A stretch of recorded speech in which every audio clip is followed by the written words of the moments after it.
I've got a buy.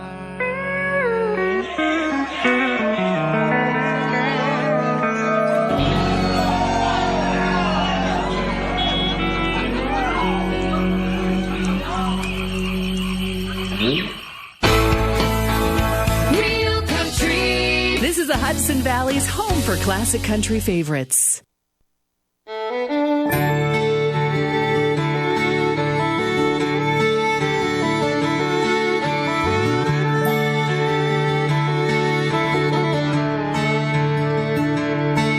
He was driving home one evening in his beat-up Pontiac when an old lady flagged him down. Her Mercedes had a flat.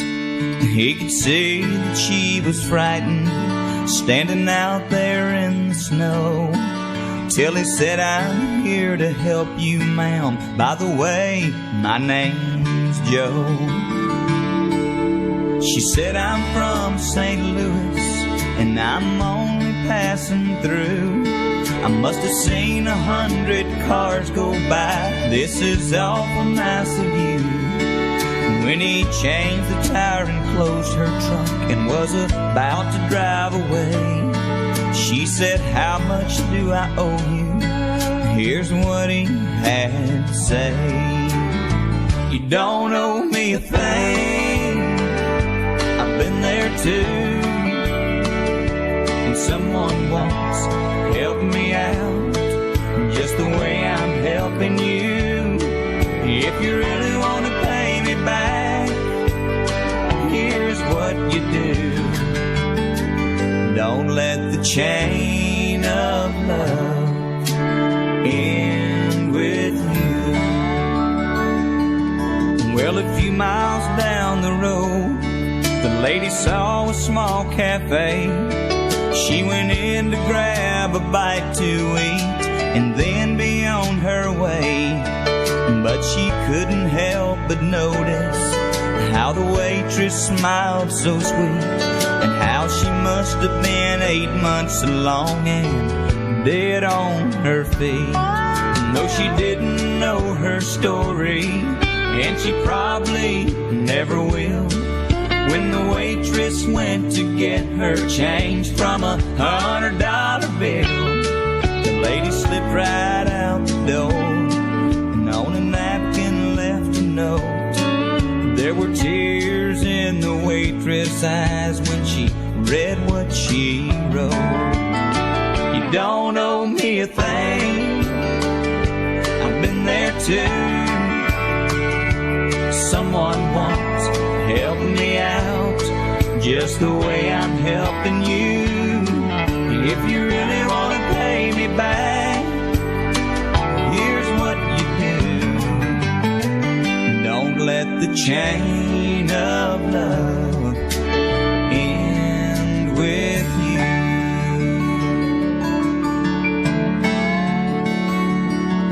That night when she got home from work, the waitress climbed into bed. She was thinking about the money and what the lady's note had said. As her husband lay there sleeping, she... On 920 WGHQ, 1260 WBNR, 1420 WLNA, 92.5 and 96.5 FM. You're listening to Kingston Community Radio on WGHQ Kingston. On your radio at 920 AM and 92.5 FM. And also online at mykcr.org. Hi, I'm Steve Thomas for Habitat for Humanity Restore. Habitat Restores are nonprofit home improvement stores and donation centers that sell new and gently used furniture, building materials, and appliances to the public at a fraction of the retail cost. The Ulster County Restore at 406 Route 28 in Kingston needs your donations. Call our hotline at 845-853-7499 to schedule your free pickup. And thanks. We are Lions. We bring hope where it's needed, support causes that matter, change lives, change communities, change the world. Visit lionsclubs.org to learn more. Introducing the YMCA. Sure, you know the Y for a swim or a game of hoops, but we're more than that. We're a cause. When you take a jump shot at the Y, someone else is getting job training. Practice yoga as a team practices her leadership skills. We give people of all ages, incomes, and backgrounds a chance to learn, grow, and thrive. So while you might think of the Y as the place for lifting weights, we're also about lifting entire communities. That's the Y. We're so much more. Visit ymca.net/more.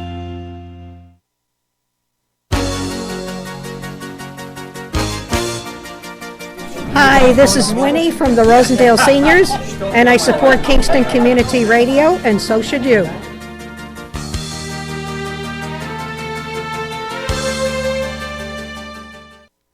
This portion of Kingston Community Radio is brought to you by Ulster Savings Bank.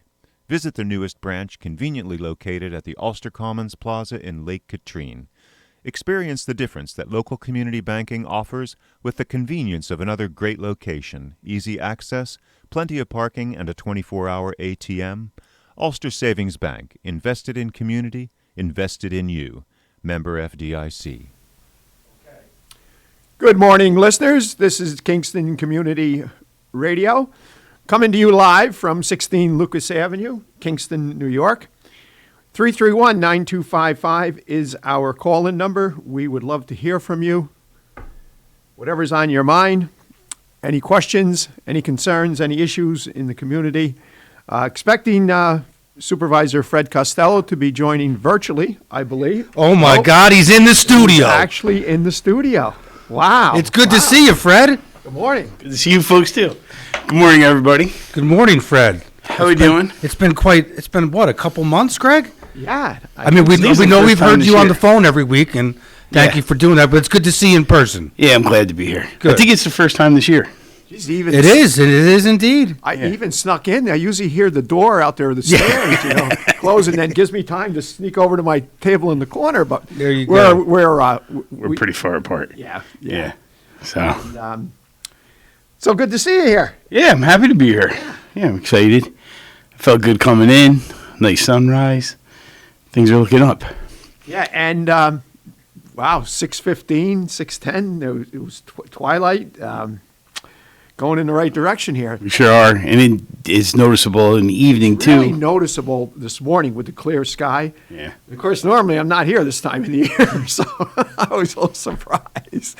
And sunrise is later, the further south you go, but sunset is later, the further south you go. Yes, he's right. I was in Florida in January, and I went to the Pegasus at Gulfstream. It was still light at 6 o'clock at night. Yeah. And that was January when it was still. It's way dark before 6 o'clock here. But the sunrise will be later? The sunrise is later, yeah. Sunrise is later, yeah. Really? Sunrise, I would say... At least a half hour, 45 minutes later. Going off base memory, right now it would be like it was here at 6:30. Yeah, so you're right, about a half an hour. Wow. I didn't realize that. I thought they just had a longer stretch of daylight than we did. It's because they're closer to the equator. Yes. Yeah. So I guess as you get close to the equator, the sunrises are later and the sunsets are also later. A little bit later. I think the time length, the duration of daylight is the same. Interesting. They, I think most of us would like that because when it gets bright at 5:15, the only one that knows is the birds for the most part.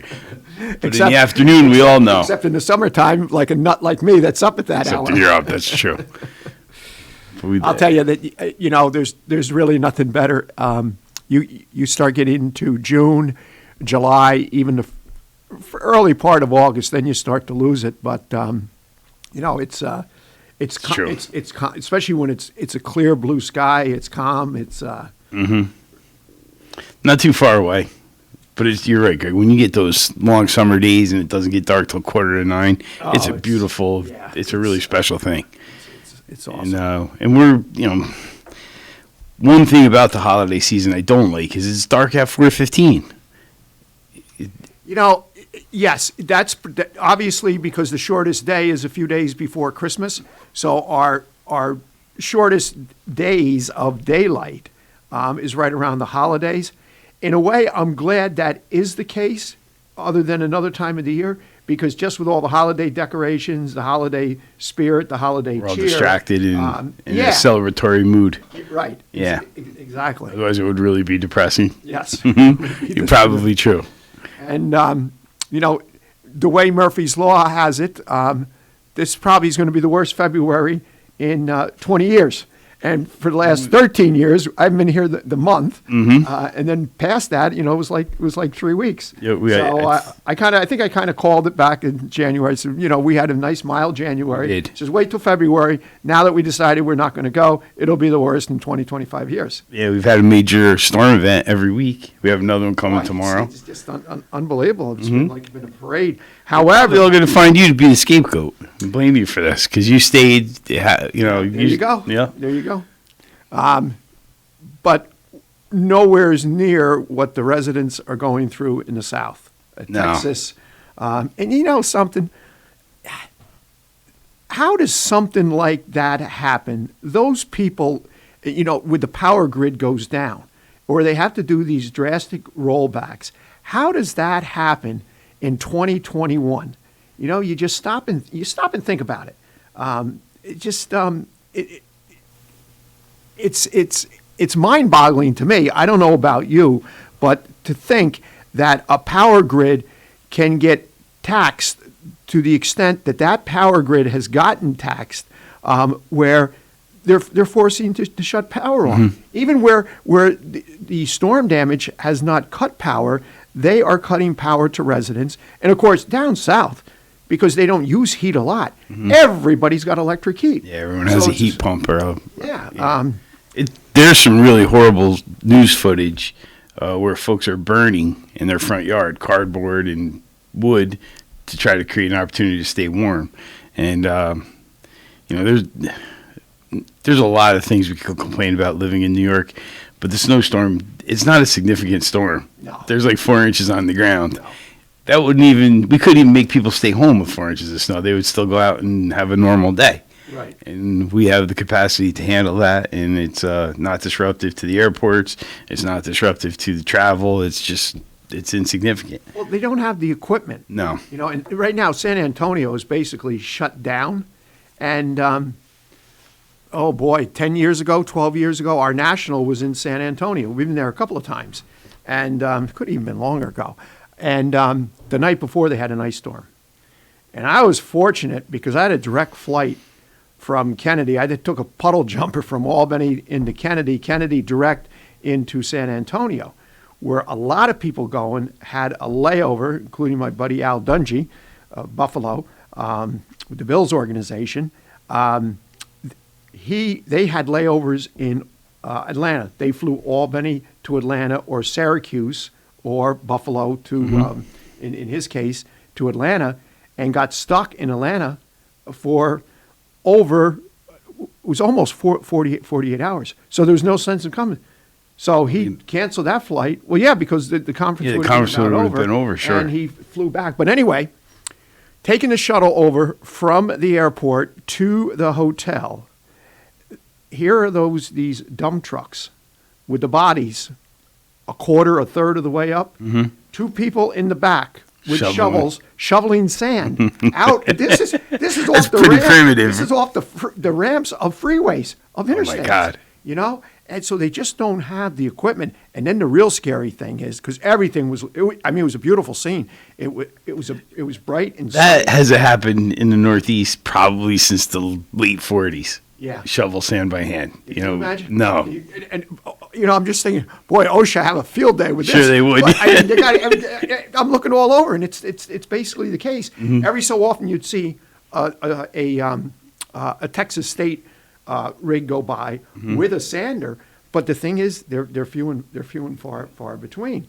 And then everything was just encased in ice. It was actually a beautiful scene. I took some nice pictures because it was bright and sunny. The storm had been over with, but it was cold, especially for San Antonio. Although I think they even broke a record just yesterday, and also Dallas.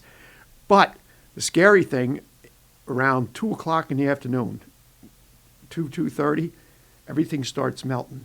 and these large sheets of ice from the skyscrapers start crashing down. Shedding off the buildings. And there was a mother with, one of those double strollers with 2 children in it. She barely got past, and a big chunk of ice came crashing down on the sidewalk. Oh my God! You talk about dangerous. Yeah. And when these things crashed to the street, to the sidewalk, what a sound it made, and it was just constant. What of these sheets of ice coming off the skyscrapers? Yeah, that's intimidating. That's scary. Yeah. So the year you went to San Antonio, they had that storm event, and you stayed here in New York this February, and we have had a storm every week. I was just kidding when I said it the first time, but you're kind of making the case. But it turned out where, that afternoon, it did get into the to the 40s, and then the temperatures just jumped right up. Excuse me. And that Saturday, it was in the 70s, and I bet you I did the river walk 6 hours. Really? Yeah. That's beautiful, though, right? I've seen video, Absolutely. and it's just stunning. Absolutely. Yeah. I've never spent time in the Southeast or Southwest. Not yet. Someday. That's one thing that it affords me to do, because I always add on a few days, usually after the conference is over with, just to explore the city. Mm-hmm. When I was in Dallas couple of years, Fort Worth, the conference actually is at. So I was due to fly out late on Saturday or Sunday it was, and from Fort Worth, just took an Uber or Lyft over to into Dallas, and went to Elm Street, and the building where Kennedy was shot, and that there is the way they have restored that and recreated. That building, was it the 3rd floor, the 5th floor, was quite remarkable.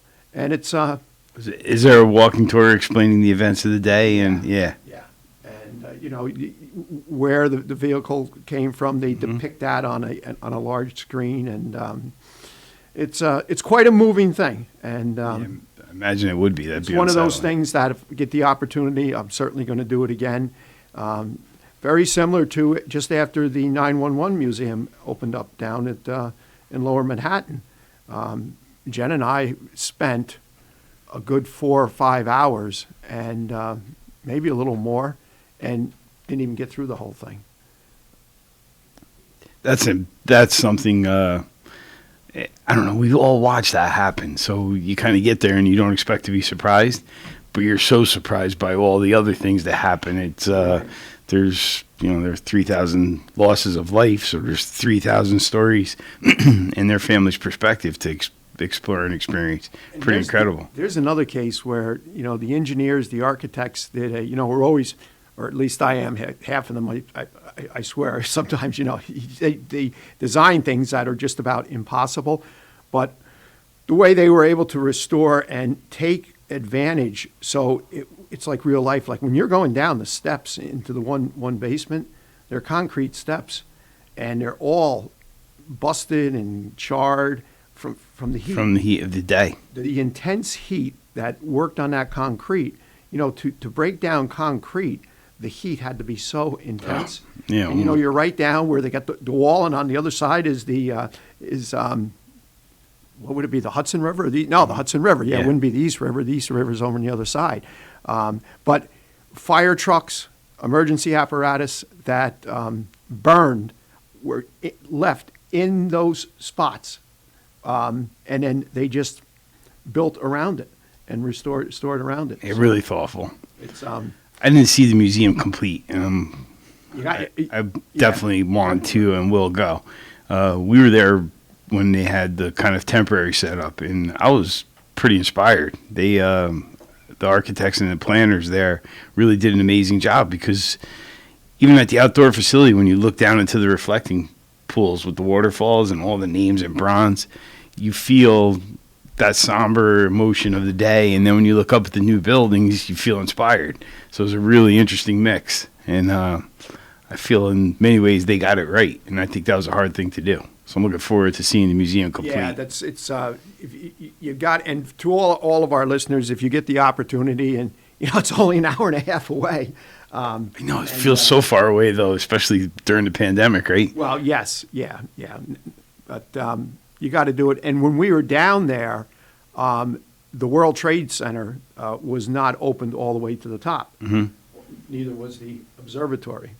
But and that years ago, I did on an October day, was clear as a bell, and boy, you see West Point, you see down the Jersey Shore, and Pretty amazing, isn't it?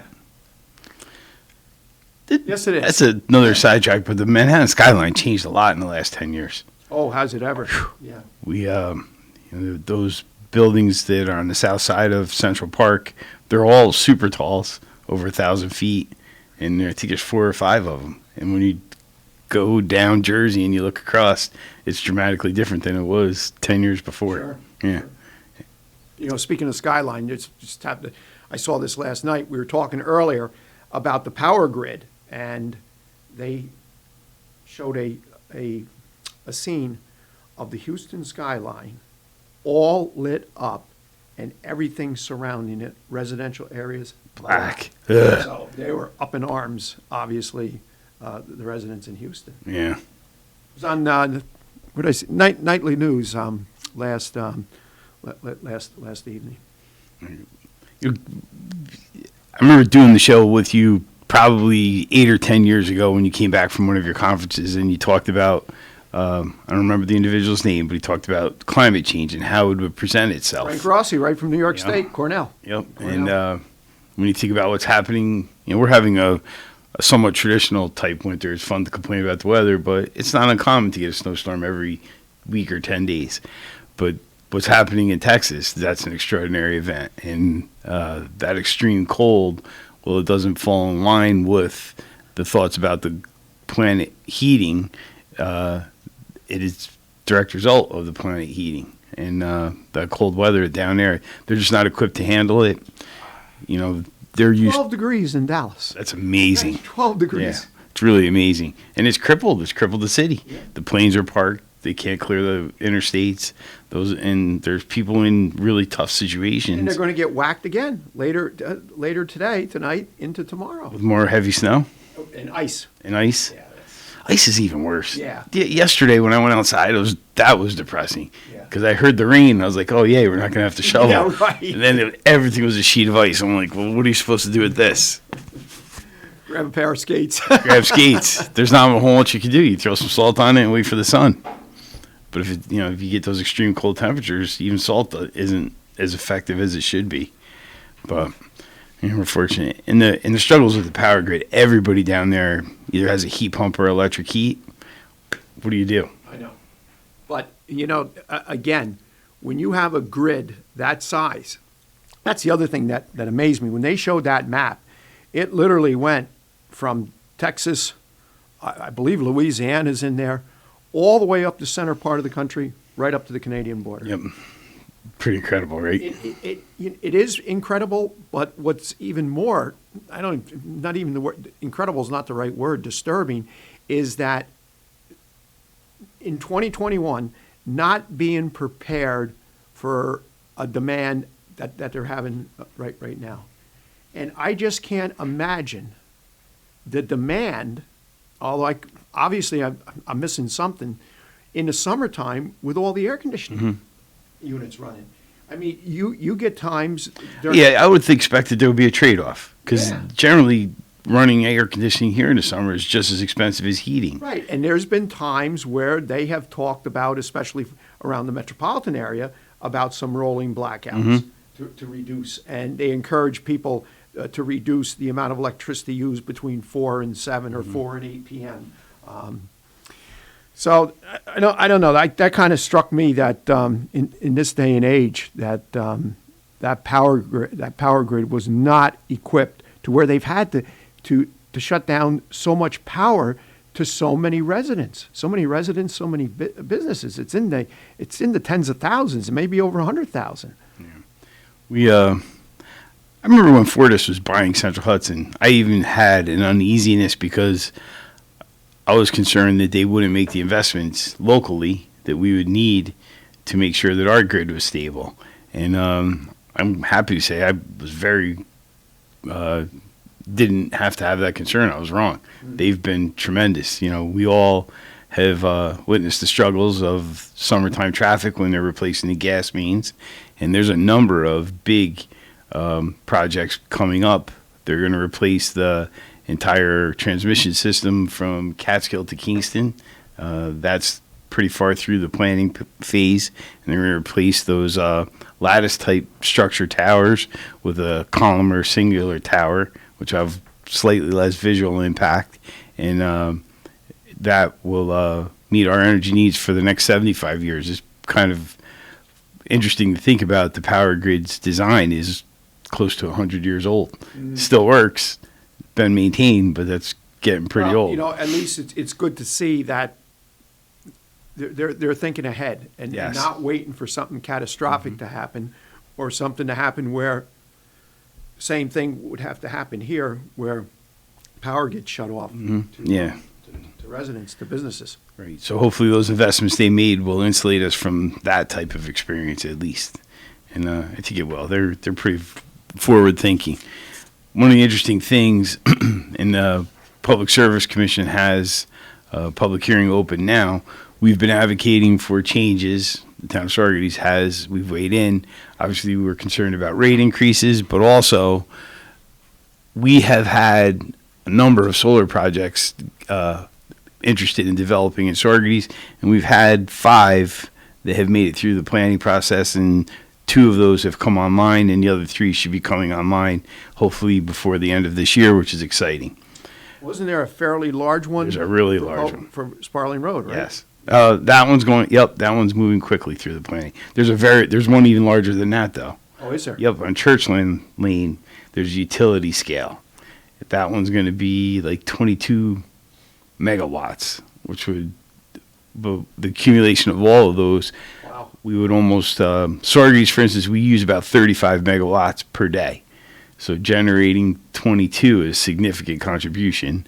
And then the cumulative impact of all the smaller ones that you're pointing to, including the one coming on Sparling Road. How large is a Sparling? Sparling's like a 1.9 or a 2. Oh, okay. So there's, those are community scale.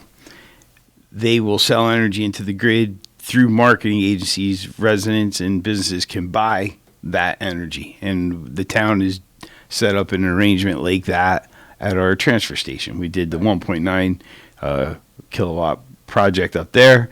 We buy that energy through a tax credit system, and we save about 10% on our overall energy cost because of it. And it's clean. Home run. Really doesn't get much better than that.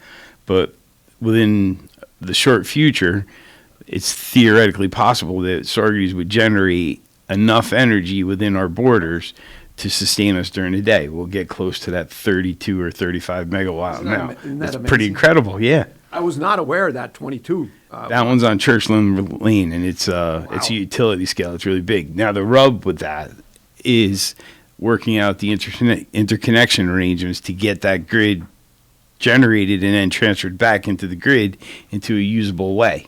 And there needs to be more investments in the opportunities to do that, because even though there's open space throughout many communities, obviously in Saugerties, there's a lot of it. If you're not a certain proximity to the grid in a way that the energy will become useful, and you have to have it travel long distances, the benefit of that goes away pretty quickly. So the interconnection part is important. And there's opportunities in the Public Service Commission to create pools of money that would help facilitate those and make it more accommodating for the utilities. It's unfair to ask utilities to bear that cost on their own, but it needs to be thought about, and how we're going to do it moving forward is very important. But it's exciting, and I look forward to that. If we could generate that much power within our borders, I think that's pretty amazing. Oh, yeah, pretty amazing. Well, we got 2 announcements. You want to get... Do the Hudson Valley Farm Hub. Join us for a virtual lecture by Dr. Jesse Harris, followed by question and answer and discussion.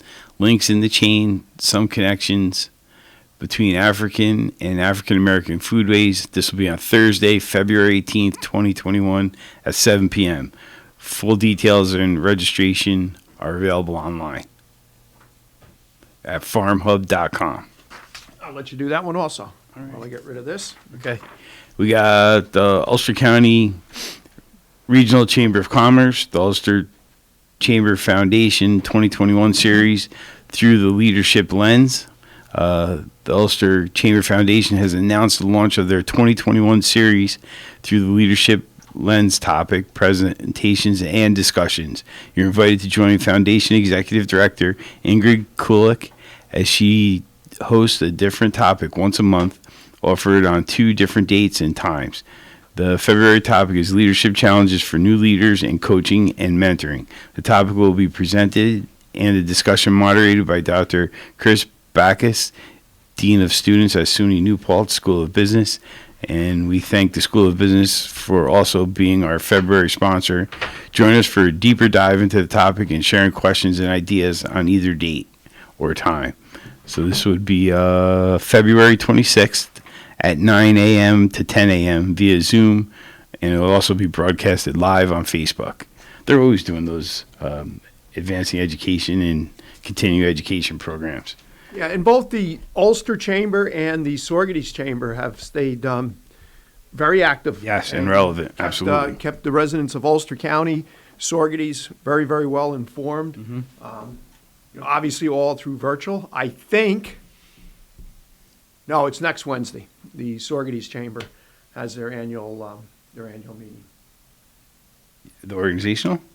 Well, no, they're monthly. They're monthly, okay. I said annual. Yeah. You threw me. I thought they did that already. Actually, that was January. January. Their annual with the with elections, and then next week, on Tuesday the 23rd, the Ulster Chamber virtually is a virtual breakfast, and in fact, one of the guest speakers is going to be with us at 8:30, although probably virtually. I don't believe Senator Hinchey's coming into the studio, but Senator Hinchey and Assemblyman Cahill are going to be the guest speakers for next week's chamber. Perfect. As we're talking about the Chambers of Commerce, you remind me, the Sorgady's Chamber is sponsoring the gift card program right now. You can go to your local restaurants, all the participating members, you can buy a gift card. Those gift cards will then be sent to the Council of Churches, who will provide them to families who are in need. It's being well received. We're doing it at Sue's, and daily people are coming by and picking up those. It's a good way to help your neighbors, and it helps support the local businesses as well. Nice. Yeah. All right. We'll give it to you. Yeah. Time for a break. We'll be back in a few. You're listening to Kingston Community Radio on WGHQ Kingston. On your radio at 920 AM and 92.5 FM, and also online at mykcr.org. Question: what will you find on all over-the-counter or OTC medicine packages to help you choose the right drug and use it safely? The answer: the drug facts label. This label lists the medicine's active ingredients and purpose, how much to take, and warnings you should know before using it. Remember, even OTC medicines you buy without a prescription can cause side effects you don't want. So follow the information listed on the drug facts label. For more information, visit fda.gov/drug facts label. A message from the U.S. Food and Drug Administration. Long ago, you wouldn't think of galloping on a horse while doing calligraphy, and you wouldn't have attempted to ride your bike while typing a letter. Yet you think you can safely operate a multi-ton vehicle while texting? Behind the wheel is no place to multitask. If you want to BRB, drive now and text later. Lives depend on it.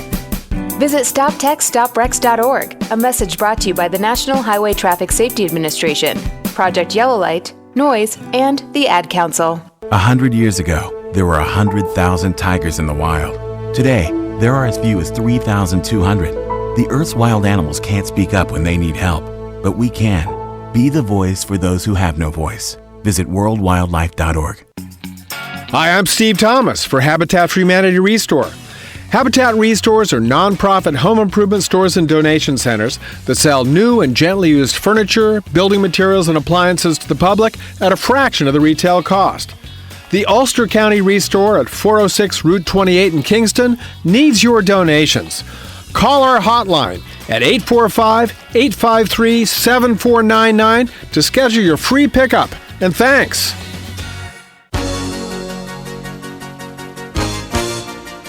Hi, I'm Ruth Quick from the town of Ulster. I support Kingston Community Radio, and you should too.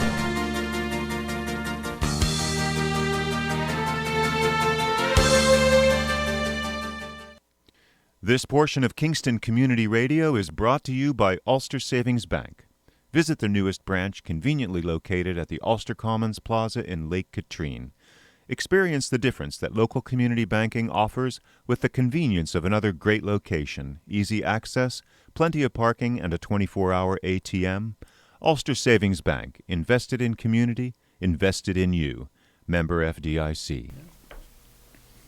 And welcome back, listeners who have been with us the first half hour. Those just joining us, welcome. 331-9255 is our call-in number. And in the studio, we have Chief Tinti. Good morning. City of Kingston Police Chief. And what a welcome change. Nothing against I hope Cliff is not listening because, boy, he'll nail me as soon as I'm out of the parking lot this morning. Elisa, Tinti, welcome. Great to have you. And Fred Costello, supervisor from the town of Sorgetes. Good morning. First time he's been back in a while. All year, yeah. We're slowly starting to get back, normal. hopefully, to what will be a new normal. We'll never go back to the normal that we knew. It'll be a new normal. The news is not anywhere near as depressing as it has been. Finally, the numbers are starting to come down. There's the vaccination numbers are going up, which is terrific news, and that brings hope that we can have somewhat of a normal year, which is relevant to you folks because you couldn't do weddings last year, right? Right. No weddings at all. No weddings at all. Yeah. And we're starting off right with the weddings, huh? We're not even going into like that was a city good government. segue. I mean, I'm wearing it. That was a really good segue. Gosh. Yeah. No, there's a lot of wedding stories. Trust us. But no, that true. I mean, on the personal side of it, certainly that has affected the events, and we're lucky. We rescheduled everything. We're booked solid for honestly the next 2 years. People ask all the time, "Can we come see it?" And we're like, "Well, when do you think you'll have when's the wedding?" And they usually tell us, 21, 22. And we're like, "We really can't help you. We're sorry." But and it's a good problem to have, I guess you could say. And I don't get involved in any of that. I'm just the builder, creator. That kind of thing. You do all that, so, right? Yeah. I take everybody on their tour, and hopefully you are not around. There's two things. Every time she says, I have a bride, and she usually refers to, I have a bride. Usually the bride and the family come over to look at it. And we recommend they go every place to take a look. There's other places to look at. But she tells me all the time, I have a bride coming today at 11 or something. Just make sure you and the dogs aren't around. Okay. So I end up finding a spot in the woods and going there for a little while. But you feel warm inside, doesn't it? Oh yeah. Oh, absolutely. Yeah. Sometimes they'll see me through the woods. Who's that back there? Oh, don't look in that direction. Just wave as we go by. Don't pay them any mind. Yeah. That actually. You guys live there, so it's got to be some exciting but disruptive at the same time. Well, you got to figure for us, it's we do 10 a year, limited by the town. The town of Marbletown has an events permit process. So we kind of started out. We were grandfathered in now. They don't allow it anymore. There were some issues, certainly in some locations, I guess, and without getting into the that's common across. It is, right. And honestly, I think, we try to be as accommodating as possible. We're located right on 209, so the location itself, there's no issues with traffic, and I think that's really what caused a lot of problems for some of the other places that want to do events, and with us that's not the case. But it was an old farm. It used to be the F&C or Brooks Dairy Farm on 209, 300 cows, I guess he had at one point. It was an operating dairy farm, and when we got there to look at it, we were looking for something closer with a little bit of property, privacy, right? That's what I'm looking for to some degree, and completely turned that on its head. No privacy. There's no privacy. Property than you want. So we got to look at it, and it was in need of some serious work. The property had been they hadn't had cows or anything going on in there for almost 10 years. So a little bit of barns were in deferred bad maintenance, shape. to be The polite. house was in bad shape. I mean, it just needed work. And an old farmhouse. And my wife, my loving wife, convinced me to use my construction and building knowledge to rebuild that all there. And I'm telling you, it has been when I tell you a tremendous amount of work, and we are so fortunate to have the family that we do. They are, right? They pitch in every time. They, like, oh, we're doing roofing tomorrow in the snow. And they're like, okay, we're on a group text. And I'll make lunch and show up. And they come. They come. They're the best. Yeah. How long have you owned the property for? We looked at it in January of 15 is when we started to look at the property. So this was recent. Yeah. So to be completely honest, we looked at it. There was a number of properties you had picked out. You said, listen, this property from 30 acres to this 130, and I said to her, 130? That's crazy. I said, I can't do 130 acres. It's just too much. So for some reason, and I really don't know why, it really truly God intervened on this one. He kept bringing us back to that property. Well, we kept passing it to go see other properties. Yeah, so he kept bringing us back, and so finally I give in. I said, okay, let's take a look at it, right? And so we pulled in, and the house needed a new roof. The back half of the addition was falling off. It was an old 1800s farmhouse. Really didn't have any heat. Had a wood stove in there. To put it in perspective, and it had good bones, right? The house itself had good bones, but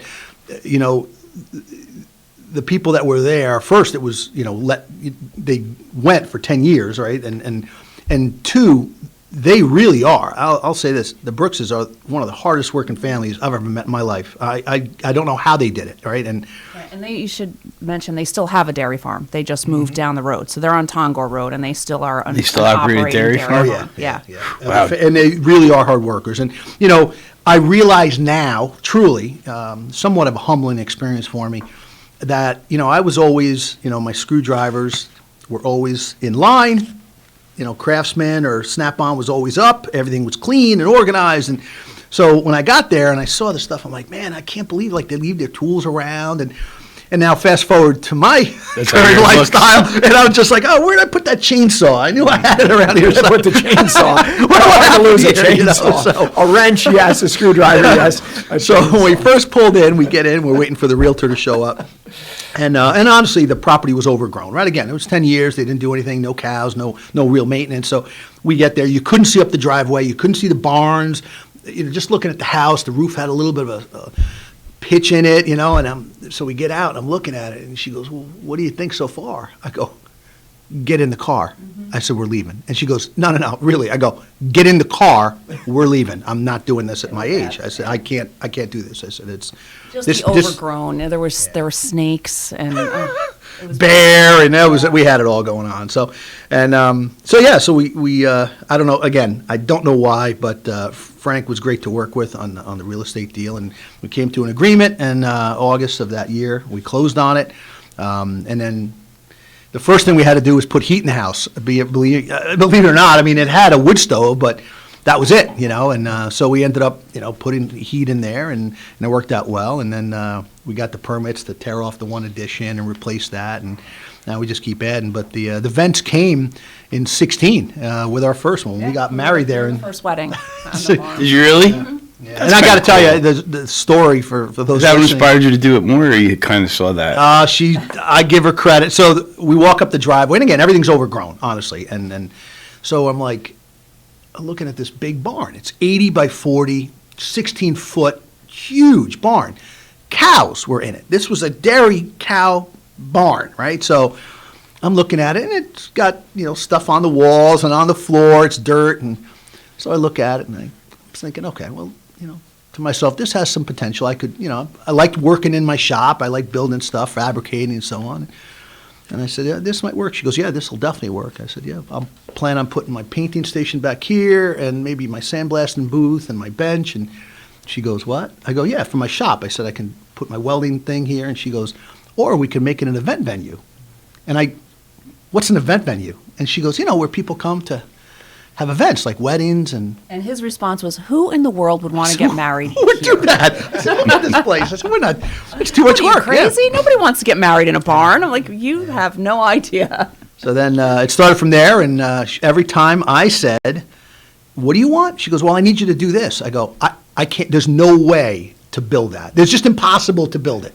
And she Yes, you says, can. you can do it. And I go, really? I And really I was can't. right, as usual. Yeah. So I'd spend I the was weekends right. just trying to figure out how to do I all draw this. it and he builds fabricate and build and fix. And so. So you're the engineer on the project, That's the architect. right. That's right. I'm the architect.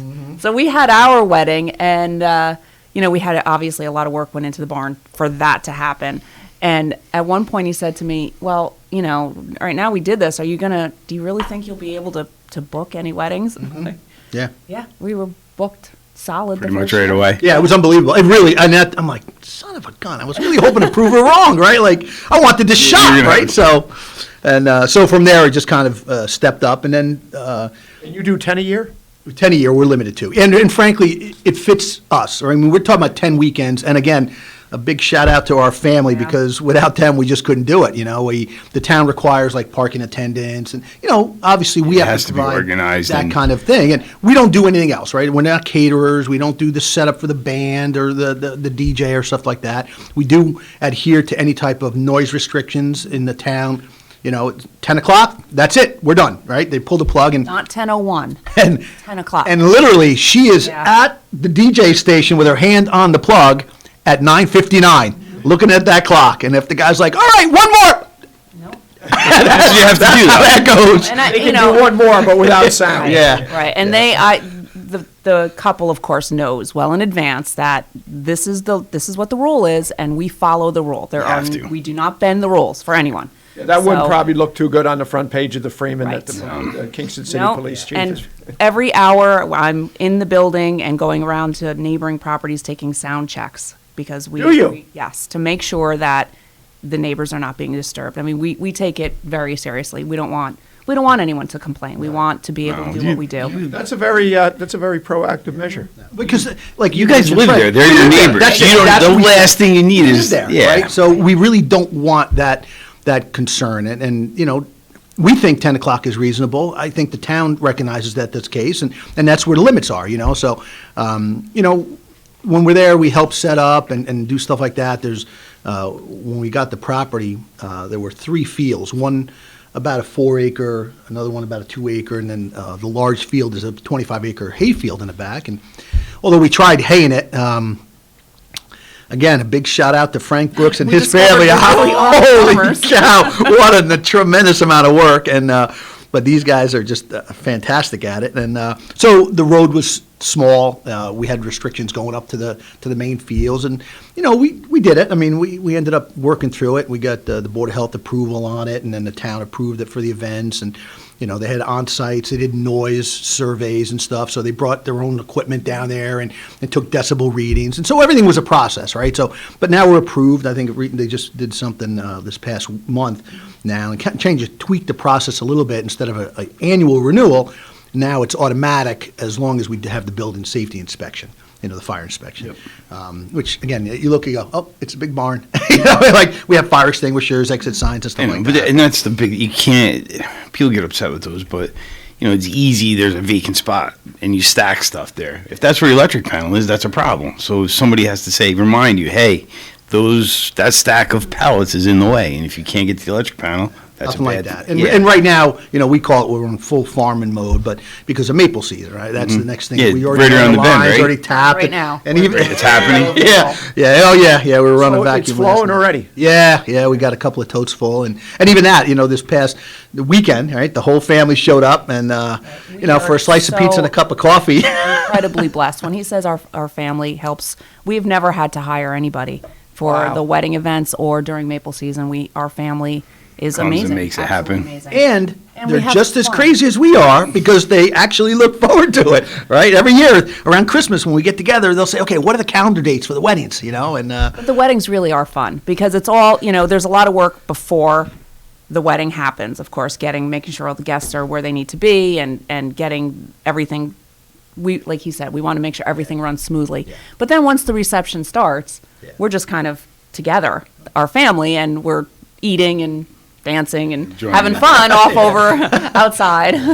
No, it's great. It really is. And so far, we've been very lucky. I mean, there's always the initial panic phase, right? The bride, the weather or something will just tweak. And so, but we usually work right through it, right? And we promise each and every one of them whatever we can do to make this really your special day, we will, and we have. And so at one point, I know both of you know Ryan Kuhn. Yep. He was up in Saugerties. And so Ryan got married. He was one of the first ones, honestly. That's how we met him. He came to the property, him and his wife Jenny came to the property. And again, at the time, I remember, like, he said, I mean, they showed up, and I wasn't part of that, right? I'm supposed to be hiding in the woods with the dog. And so they came down, and we started, she said, oh, just so you know, this particular groom would like to help out, maybe, offset some of the cost. And I'm like, what do you mean, like, help out? Like, what does that mean? And like, well, help out, maybe barter some of his time and skills. I go, what skills does he have? And so she's like, well, just talk to him, find out. I'm like, yeah, I'm not really liking working with people. Right, and I kept saying, but you kind of need more help than me. She's like, but you can't keep doing it, right? I can't hold hold up the beam. I can't do this. We can't.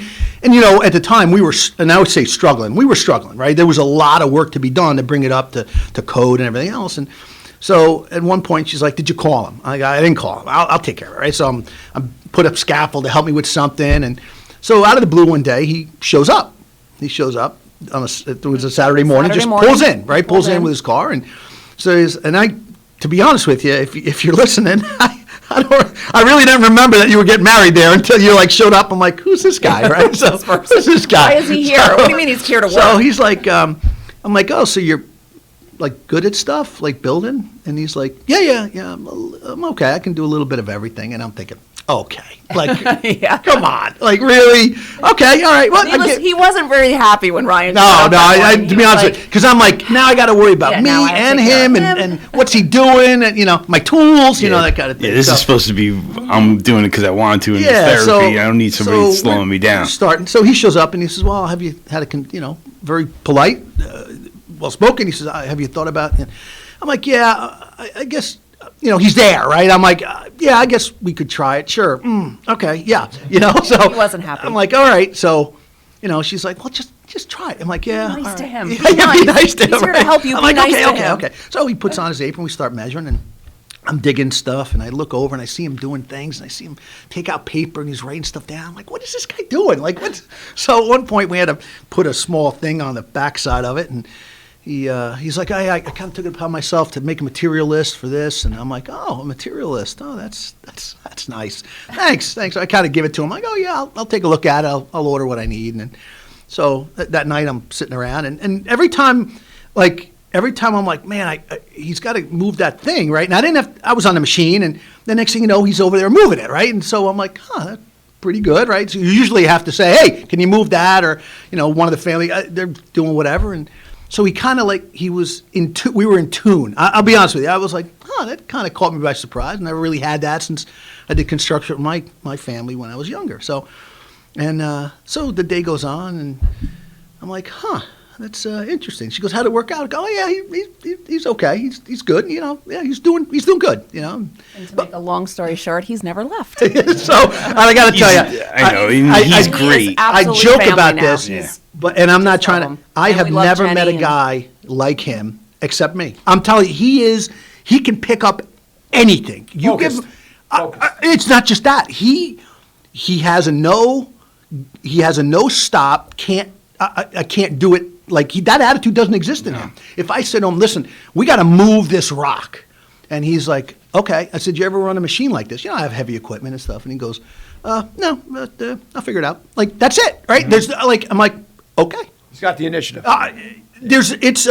We'll get it done. It doesn't, I sent him up there. I said, listen, bro, you got to go up and grab that thing off the shelf. It's somewhere in the shop. I don't know where it is. He doesn't come back and go, I couldn't find it. He's like, well, I couldn't find that, but I got this, and we can, I'm like, oh, all right, let's get it done, So yeah, he's never left. And he was, to put it out there, I got to tell you, he is the sugar in our maple syrup operation. Like when he gets, so the one thing he does is when he gets in tune with everything, we have this large maple evaporator, big arch, wood fired, that we do it. And initially when we first started, isn't that a thing?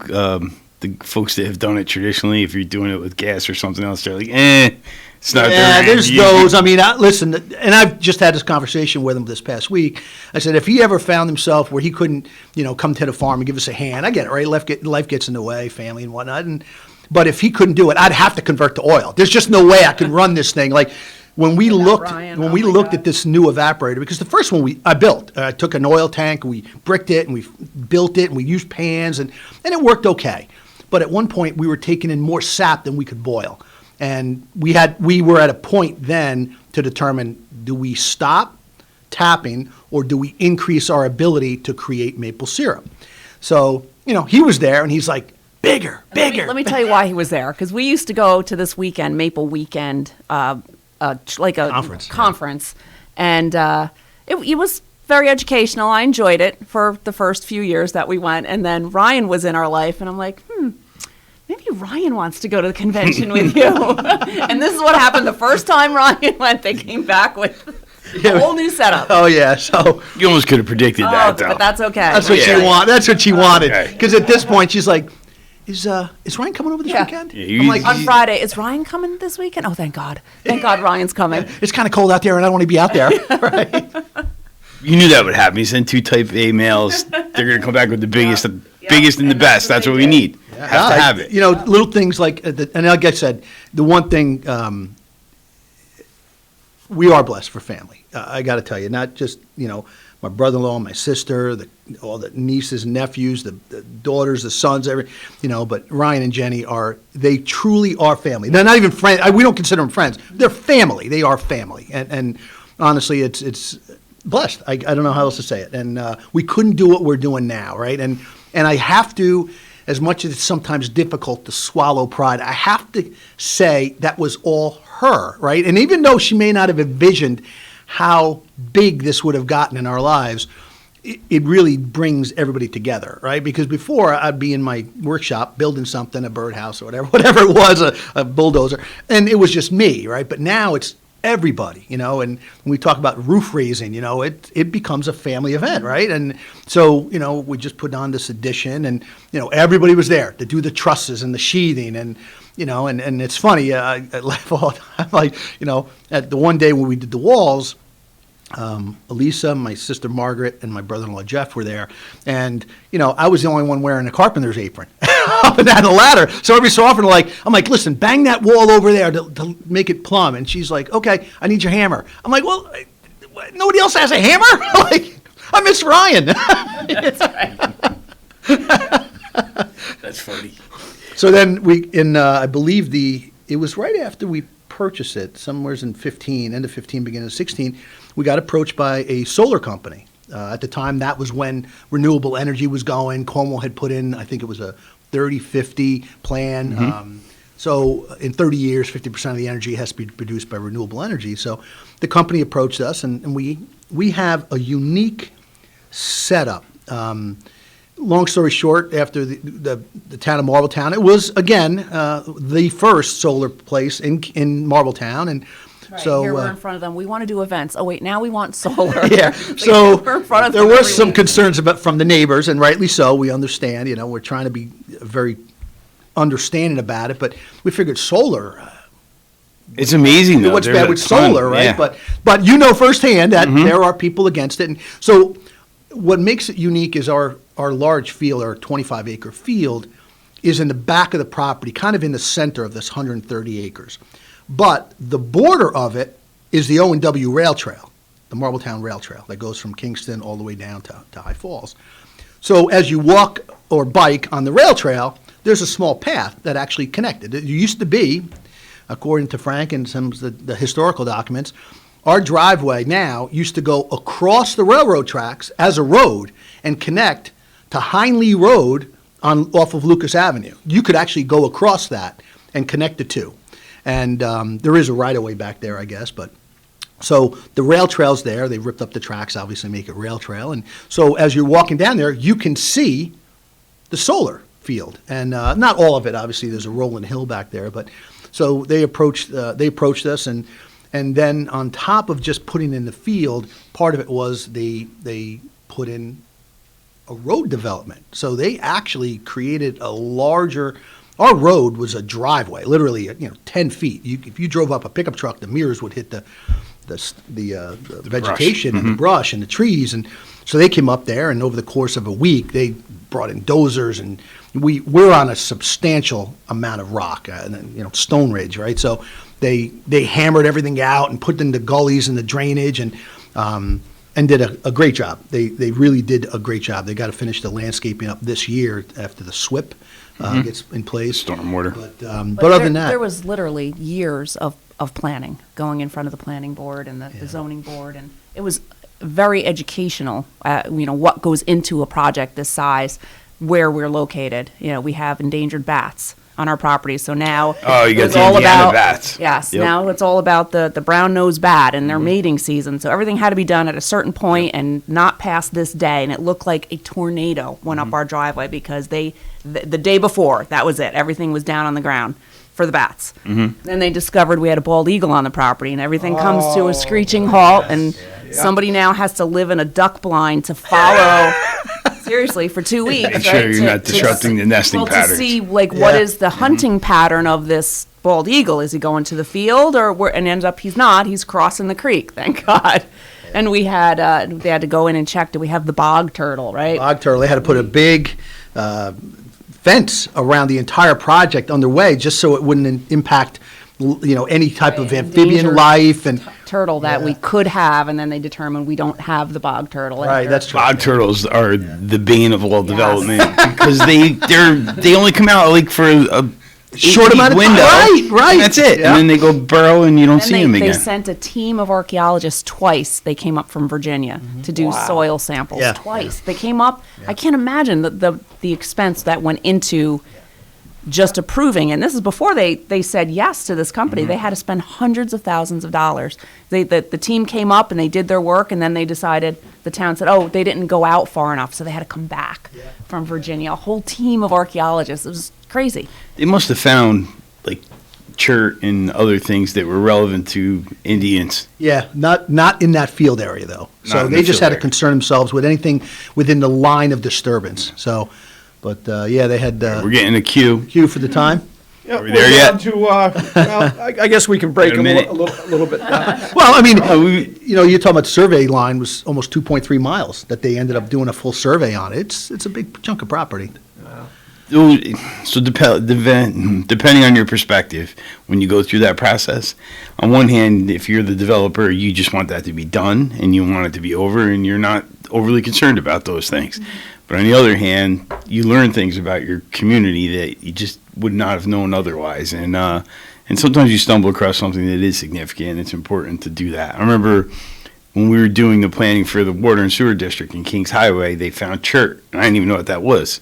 I'm like, chert? And they're like, yeah, now they have to do this, and it has to expand the radius of the study. And I'm like, well, what and all that is when they make the flint arrowheads, they chip it away. Yeah, there's that and what falls off is chert. And I'm like, how can that be significant? But it is, and it's common to find it, especially where there's a lot of stone and flint especially. So when you learn about it, you kind of identify those areas and you zone them off, and you move on from there. It's interesting. And we are now at the top of the hour. We'll pick up on the conversation in a few. Listening to Kingston Community Radio on WGHQ Kingston. On your radio at 920 AM and 92.5 FM, and also online at mykcr.org. Think fast. In the short time it takes to listen to this message, a small flame can turn into a big fire. Several minutes more, and thick, poisonous smoke may have filled your lungs and reduced your ability to respond. Give it 5, and your entire home may be filled with flames. Keep breathing. We got you. Don't let your world go up in smoke. Have working smoke alarms and practice an escape plan for you and your loved ones. Learn more at usfa.fema.gov, because fire is everyone's fight. At St. Jude Children's Research Hospital, we're fighting against childhood cancer every day. At the heart of this battle are our donors. Most of us want to make some type of difference in the lives of others. St. Jude does miraculous work. The fact that no one has to pay It's a place where everyone is treated as an equal. Everybody is welcome here, and it doesn't matter your religion or what part of the world you're from. All that is taken away. It just gives you some hope. It's just a nice feeling to put your energy into something that really does genuinely make a difference in a child's life. There's just no greater gift. If we have the ability to help, then we have a responsibility to help. Finding cures, saving children. St. Jude Children's Research Hospital. Find out how you can help at stjude.org. Hi, this is Tony Marmo from Norman Staffing, and we've been bringing together employers and job seekers since 1980. If you're an employer and have job vacancies, let Norman Staffing help fill them with permanent or temporary workers. We screen, interview, and recommend the best candidates for your company. We make the employment process easier and faster for you. Please call Norman Staffing for your employment needs at 338-9111, 338-9111, or normanstaffing.com. Have you ever experienced a wish come true? For a child battling a critical illness, a wish come true can be a turning point.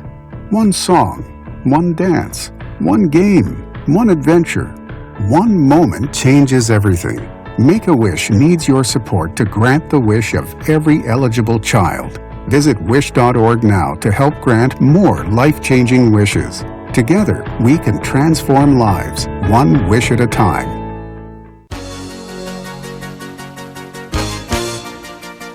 Hi, this is Winnie from the Rosendale Seniors, and I support Kingston Community Radio, and so should you.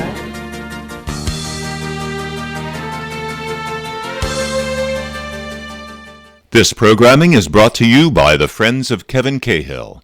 As a strong advocate of local broadcasting, Assemblymember Cahill urges you to support Kingston Community Radio with your time and donations. Your contributions keep KCR vital and on the air at FM 92.5, AM 920, and on the web at mykcr.org. Please join Assemblymember Cahill and send your gifts of $10, $25, or more to Kingston Community Radio, Post Office Box 4364, Kingston, New York 12402. Together, let's keep KCR alive. Oh, George and Cammie Fisher. And welcome back, listeners, to the Kingston Community Radio Show. For those listeners who have been with us, welcome back. Those just joining us, 331-9255. In the studio here is Police Chief Jid Tinti, City of Kingston, and Elisa Tinti. We had quite a half an hour, and I'm sure this next half hour will be just as entertaining. But before we do that, it's time for birthdays. So who wants to lead us off? Go ahead. I think I'll go. So we have here, we're wishing a good, supportive, handy, and fun-loving friend, Rick Drozdowicz of New Paltz, a very happy birthday from George and Cammie Fisher. And it's a duplicate here, the same one. Happy birthday, Rick Drozdowicz from George and Cammie Fisher. And that's it? That's it. So guess what, listeners? Today's winner is Rich Drozdowicz. No moo? Moo. The cow is sleeping. The cow slept in. So, Rich Drozdowicz, congratulations. Happy birthday. When you get the opportunity, get down to Boy's Dairy Milk House, 62 O'Neill Street, right here in Kingston, New York, and pick up that famous cow pie courtesy of Boy's Dairy Milk House and Kingston Community Radio. And listeners, please continue to send the birthdays in. Very easy to do. You can email to kcr921@gmail.com. You can postal mail to P.O. Box, KCR, P.O. Box 4364, Kingston, New York, 12402. And again, Rick Drozdowicz, congratulations. Happy birthday. Have an awesome day. Perfect. Thank you. I'm sorry. My attention was taken away. So you're going to see that the listenership or the viewership is up tremendously today because Elisa decided to contact the group and tell everybody we're on radio today. The text messages are just blowing up and. Actually, it's our family who apparently is a little jealous of our love for Ryan. Is this going to be the start? Is KCR radio show going to start a family feud? Yep. No, but I'm surprised they haven't called in, to be honest with you. This is certainly a conversation for another time because it's so long and detailed. But while it's on my mind, I just have to question, listening to you all the years you've been on the show and the passion that you show for what you do, and then listening to you here again, and you can weld, you do concrete, you do plumbing, you do heating, you do carpentry, you do construction, you run machines. How on earth did you wind up as the police chief of the city of Kingston? Because my father, and it's like I said, it's a conversation. It's a long conversation. We'll have to save that. It might take up a half an hour on so. Because I know you got some important stuff you want to talk about. But for us, it goes beyond just that. And in addition to the farm and the maple, and it is maple season now, so it's going to be a little bit different this year. I think we're going to have to modify every year. New York State Maple Producers Association puts on a maple weekends, 2 consecutive weekends in March.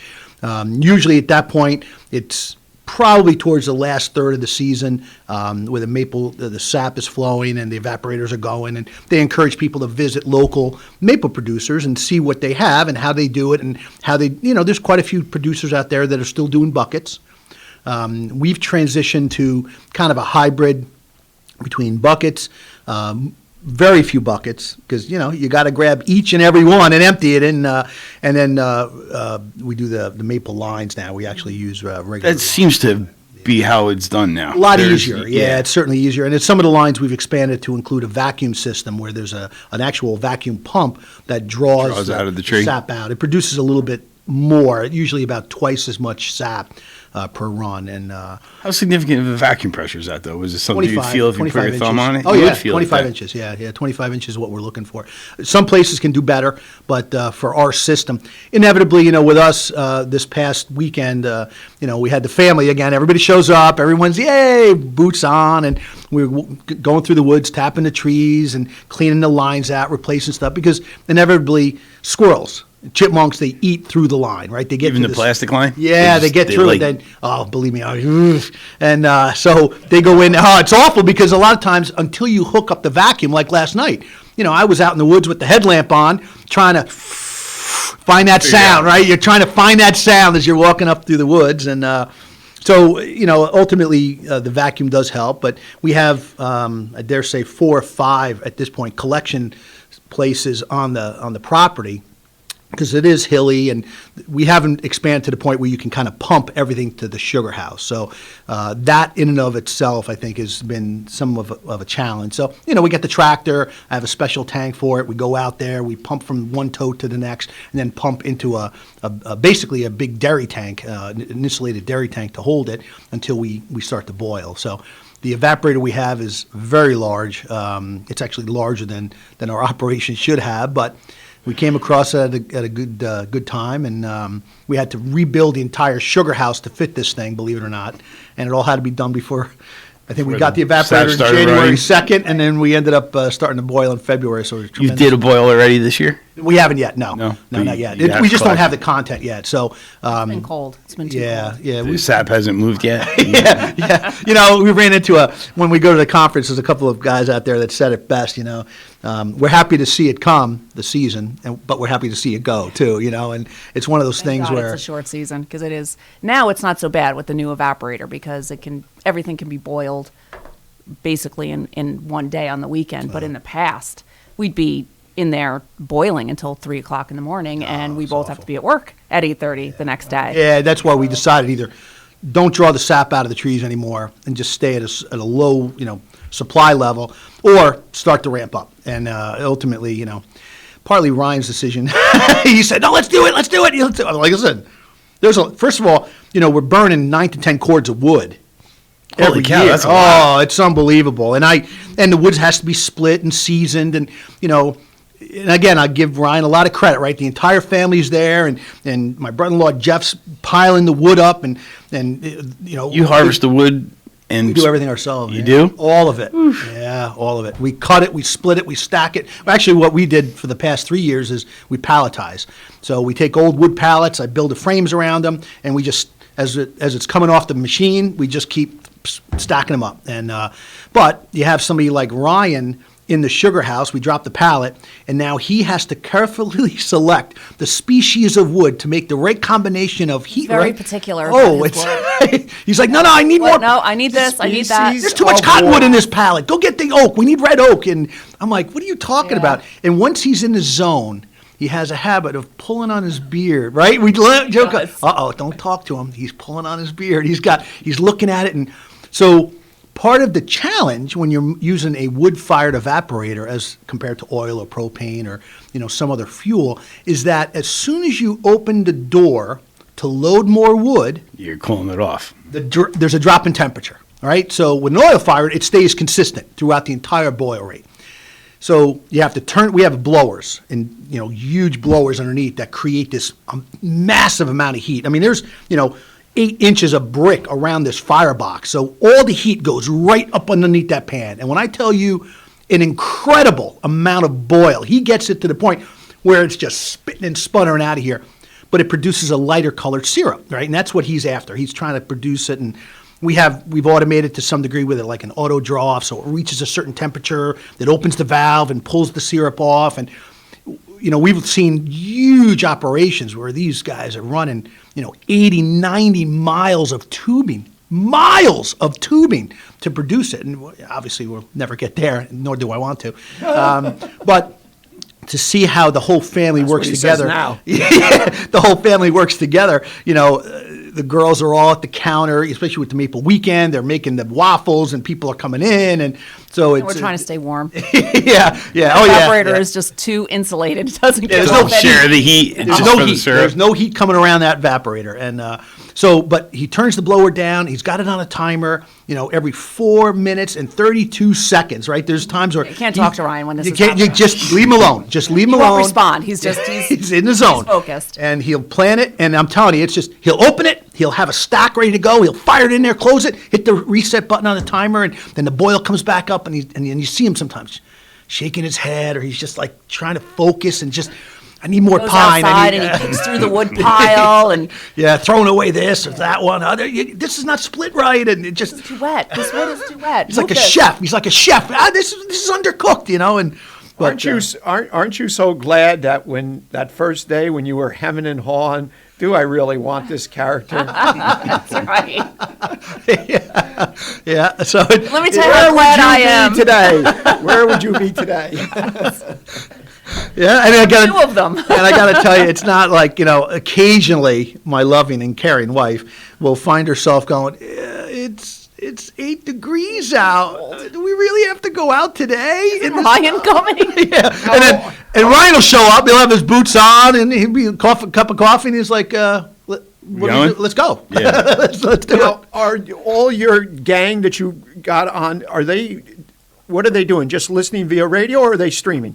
They're probably both, right? Both? I think both. Yeah, some of them are. So they see it. I tell listeners all the time when they speak to me. I said, "No, you've got to stream. When you got Chief Tinti in there, you have got to stream because it's totally different. Words can't describe it." True. Yep. No, I think they are blowing up our phone right now, and my childhood best friend Lisa is also. Oh, is that right? As well. So, yep. Yeah. No, it has been a tremendous. Even like the firewood, right? I got to tell you, my brother-in-law, he's a career Air Force.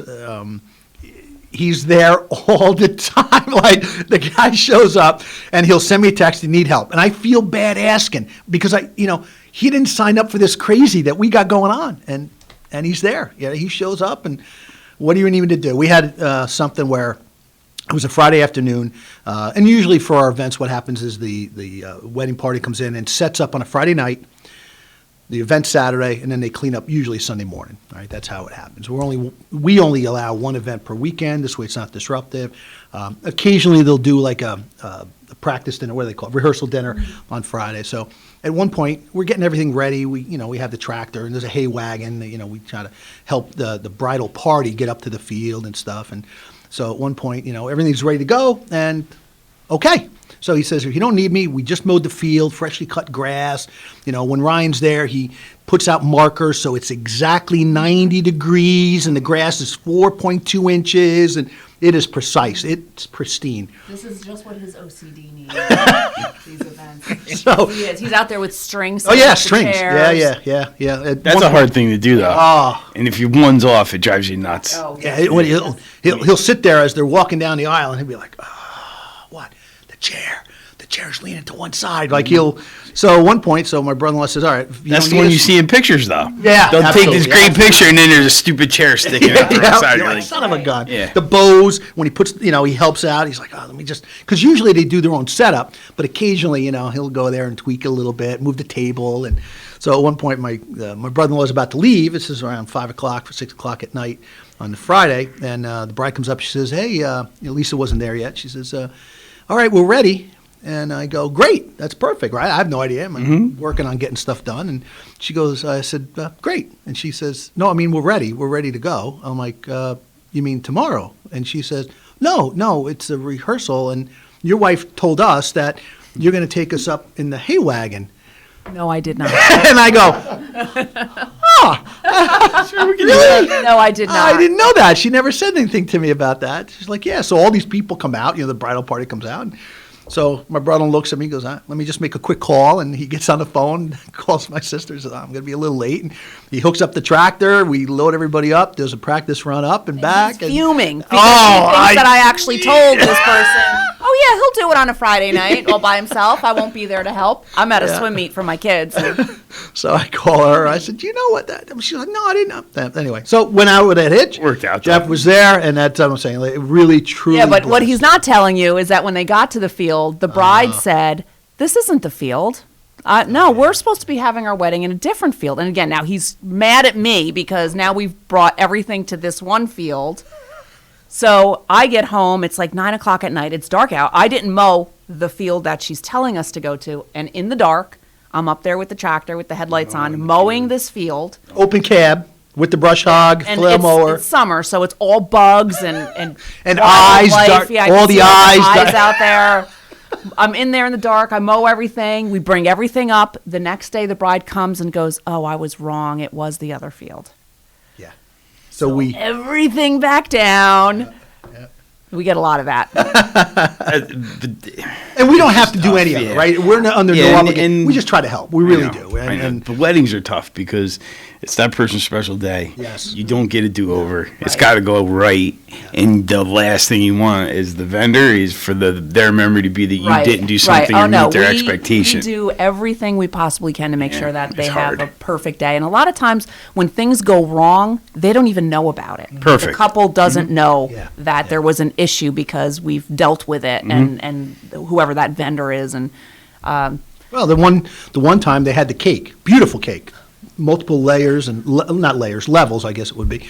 And at one point they had put it on the front, in front of the table where the bride and groom are, the table there. And Ryan noticed that the cake was starting to lean. It had been out for too long. So and this wasn't us. This was their this was their cake people. And so Ryan was like, uh-oh. So he went into the shop and grabbed all this stuff. And as it's slowly sliding off the top, while everyone's doing their thing, he takes it apart and puts it in the dowels and dowels to hold it rebuilds together. his cake, right? So, and again, nobody has to know anything, right? He's fixing this stuff. But there's been multiple occasions where we had some good stories out of these things, and but it's impressive. And when Ryan and Jenny got married, Ryan was there almost the whole week before, getting everything perfect. He said, "I want this perfect for my wife. I want her," right? How many times did he say that to us? "I want Jenny to have the perfect day." And he put out sunflowers, and he built this arch, this beautiful wedding arch. He built it at the farm, and we still use it. Like people are like, "Oh, that's the arch I want." Like, gorgeous, it's perfect. And over and over, he kept saying, "Oh, I just want it perfect for her. I want it perfect for her." And she's perfect for me. I want it perfect for her. He kept saying, I'm like, dude, okay, you don't have to take clippers up to this 2-acre mowed field. You don't have to worry about that. Get every But he grass was like, standing too proud. He'd come over at night, water it, right? We had the water tank. He'd water the grass. he had this vision, and he made sure that that's what it was. We had those big rolls of weddings hay. in the venue like you guys have. You're dependent on the weather. Yeah, oh yeah. We've had that happen. Yeah, and it doesn't have to rain. It could be windy, and it's a catastrophe. It just makes the whole day so difficult. Right. And fortunately, the barn is big enough. Actually, we got married inside the barn because it was supposed to rain that day, and it ended up being a beautiful day. But, that is our backup, and everything can happen inside the barn. And we move the chairs and make sure everything is, we always have a backup plan. Yeah. So actually, Greg, my brother-in-law Jeff and Brandon. Brandon ran the Zamboni up there, right? That's who we're talking about, Jeff Harkin and Brandon Harkin, when they come down here to help us out. Yeah, Jeff just sent me a text, hey, right for us. And so that's who does it. And both Jeff and Brandon. Yes. Jeff's still there one evening a week. That's right. He's a tremendous help, and he brought a lot of experience because he had worked at Newburgh. And with different doing cuts with different patterns, just a whole new world that he brought with him. Now probably, 15 years ago. Oh yeah, see. So I mean, different patterns are nice. Well, they're not visual. They're just keep the ice level. Doing the oval cuts. Yep. This way, diagonally. Does that keep the ice more flat? I believe so. Okay. Yeah. My knowledge of Zamboni operations is not that great. I am not a Zamboni operator, nor do I want to be.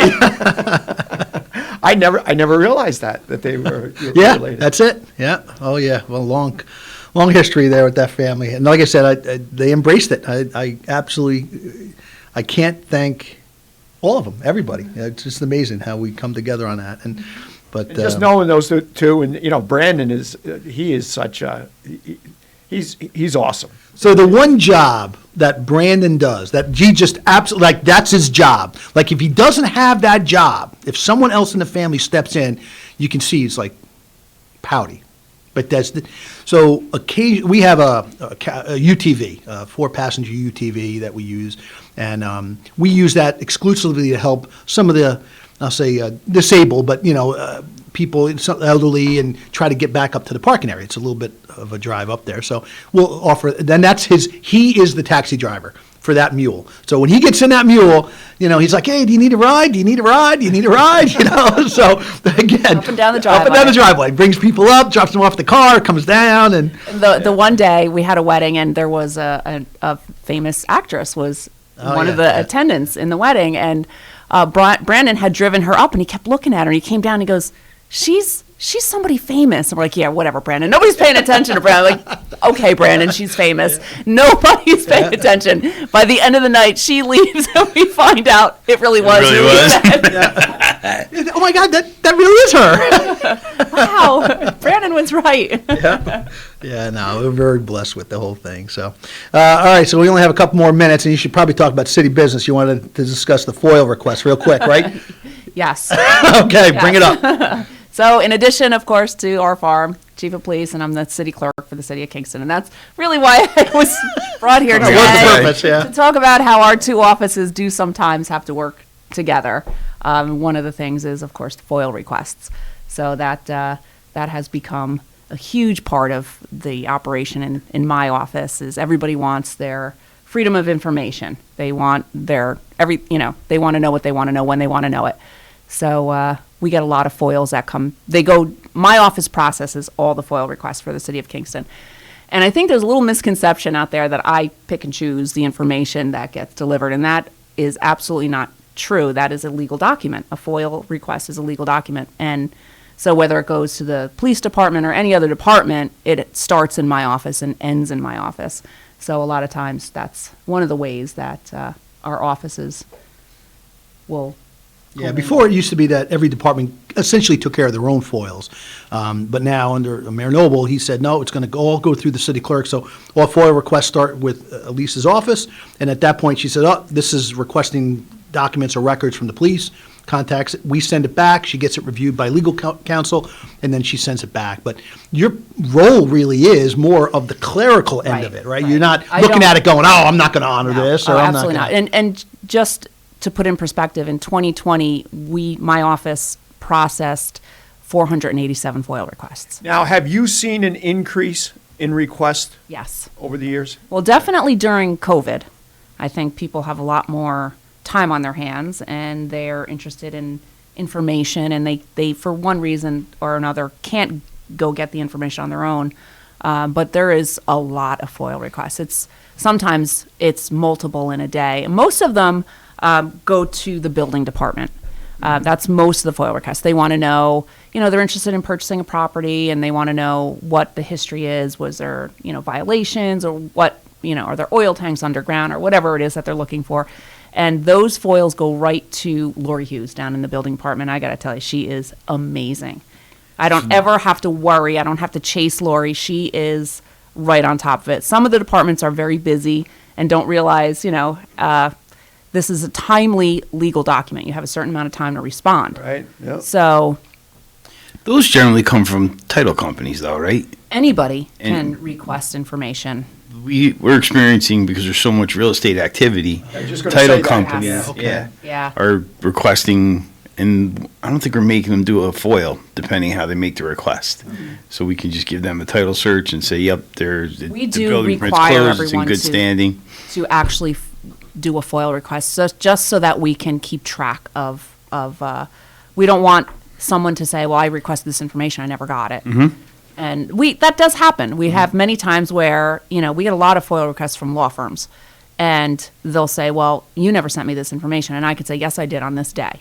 And this is who I sent it to, and here's another, I'm going to re-forward that email to you. Yep. So that there can't be a lawsuit, because it is a legal document, and you have 20 days to respond, and that's it.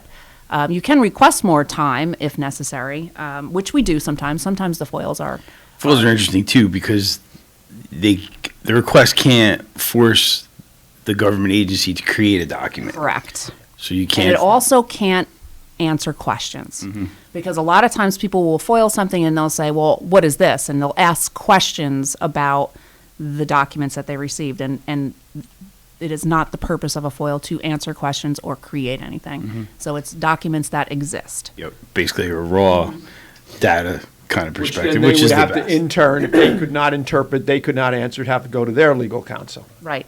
Right. And with the police department, a lot of times people FOIL body camera image or footage of, police reports or accident reports. So that sometimes they take a little longer, and I have to request more time, because our IT department has to get that information and put it into a format that we can send out. And again, our counsel has to review it, because sometimes within that image there's a child, and then that has to get sent back. They have to blur out that you can see children in the background. Or whatever, and that's not on me. I don't open the I don't have time to. I just want to get them in, get them out, and a lot of times there's a lot of back and forth that's happening. And when I see that our counsel is sending it back to me, and we need to, at this moment there's a kid who walks in the background that has to be blurred out. That's when I know I have to tell whoever's requested this information, we need more time on this. And sometimes they're not happy about that, but every department is busy. It's in everyone's interest. I don't envy our law department. Our police law department gets peppered quite a bit, and not always by good motivations are the requests, and they do have to get reviewed, especially when there's a pending litigation or a pending outcome. You don't want to offer something that's part of the case. Criminal investigation, a body cam. Right now with discovery, everything has to be turned over in a very timely manner, but people will say, well, the cops were at my house yesterday for an arrest. We want that. Well, whoa. First it's got to go to court, and then, permissible later. But there are conditions, obviously if the arrest is taking place in someone's home and it's a non-interested party, we really shouldn't be releasing that information, right? And, if an officer is in a patrol car and has the body cam on because he forgot to turn it off, that information shouldn't be turned over as well, right? It's a matter of interaction with the public. And I think for us, the FOIL requests are great too. I mean, we see a large number coming our way, but it is a challenge. It's a challenge because it's not like there's more staffing to handle it, right? With the discovery on our end of it, with the FOIL request on hers, it's not like we said, we're going to add 3 more people to city government. Video and body cameras have changed the requests that come to PDs, and that's good because the information exists, but it creates a a time crunch because Especially when there's a redaction issue. Yeah. Unfortunately, We're out of we time, are right? out of time. This was a great hour. This certainly was different. We mixed it up. Sorry. No. I thought it was great. I hope our listeners thought so likewise. Other than our family. It 10 was, people. very, very interesting to hear. And I learned a lot just sitting here listening to both of you. And hopefully we can do it again where you two team up. And thank you very much for taking your valuable time. And I know how valuable your time is between everything that you do. It's really not that valuable. I'm going to get an earphone when we leave here. And likewise with you, Elisa. Thank you very much. Thank you. Thank you. And we'll be back in a few, listeners.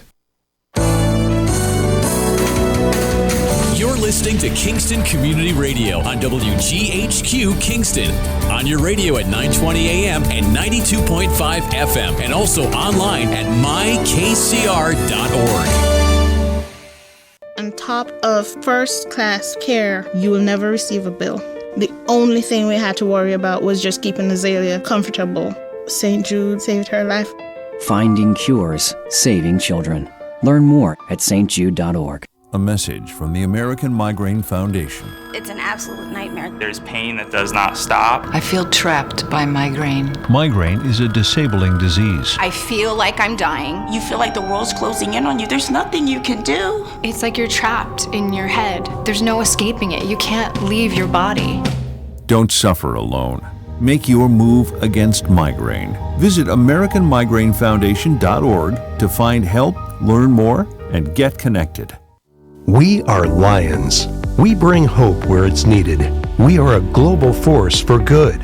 Support causes that matter. Change lives. Change communities. Change the world. We can do more together than we can alone. Join in. Experience the joy of serving. Be part of the movement. Give back. Let's unite the world for good. We are Lions. You can be too. Visit weserve.org. Everyone is talking about healthcare these days. America spends twice that of other developed countries on our healthcare system, yet our health ranks near the bottom. How can we stop spending so much and getting so little? By shifting to a system that gives more patients access to strong primary care. Primary care can help make America healthy again. To learn more about the benefits of primary care, visit www.healthisprimary.org. This message is brought to you by America's Family Physicians.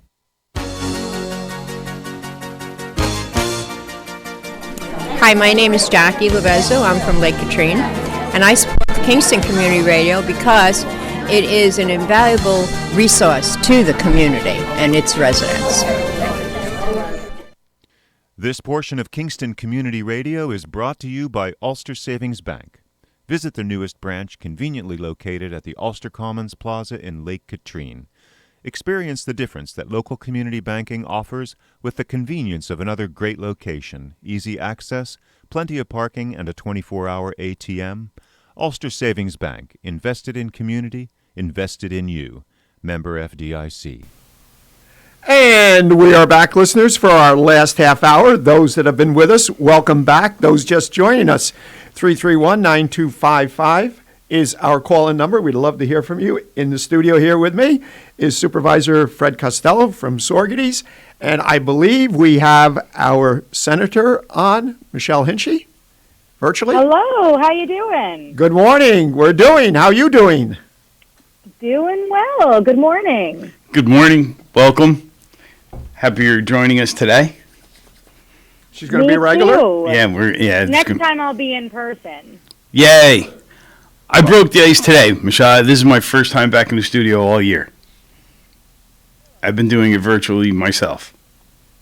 That's right, because you came in probably, back in December, Michelle? Yes, I think that's right. I've been on a couple times virtually, but the last time we were in person, I think, was maybe over the summer, in the fall. Yeah, I think you're right. Okay, yeah. And then we understand. I called in December. I think it was December, January. Mm-hmm.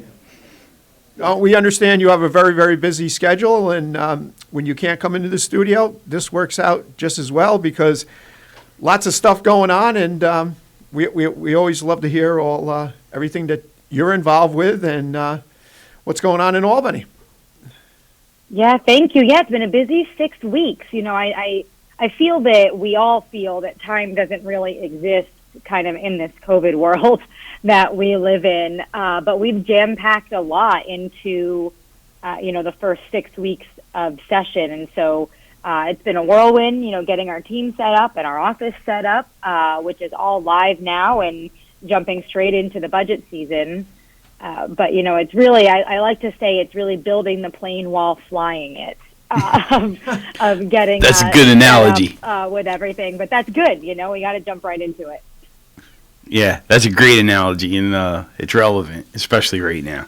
So that's good. But I feel like it's exciting. You stepped right in. I know you started working before you even were sworn in, and you've been able to make some movement on some of the projects you've been working on. I know some of the storm infrastructure improvements. There's been some movement there to help with those changes.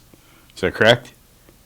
Yeah, so we just last week, I think it was, introduced a bill called the SWAP bill, which is a piece of legislation with strong bipartisan support done in partnership with Senator Tedisco, who is a colleague of mine on the other side of the aisle, represents Schenectady and some of the northern parts of New York State. To really create a funding structure to update and invest in our water infrastructure across upstate New York, but the state in general. For anybody listening, kind of like a CHIPS funding structure that currently exists to help fix our roads. We don't have anything like that on the water side, and we know that our water infrastructure, specifically, again, across upstate New York, is very old. For our district, which spans 5 counties, the average age is about 90 years old for our water infrastructure. And in some parts of our district, it's still built with wood. So it's time for an upgrade. Yeah. That makes me feel better about our infrastructure. We at least have steel and ductile iron, so I guess we're ahead of the curve. We are ahead of the curve. Yeah. We've kind of been forgotten in places, and as you know, it's really expensive to do. And so, other parts of the bill is, we put incentives around and working with my colleagues to get this language right, of people who have kind of worked in this space previously. But when we are updating some of the roads, making additional funding available to update the pipes that run underneath it at the same time.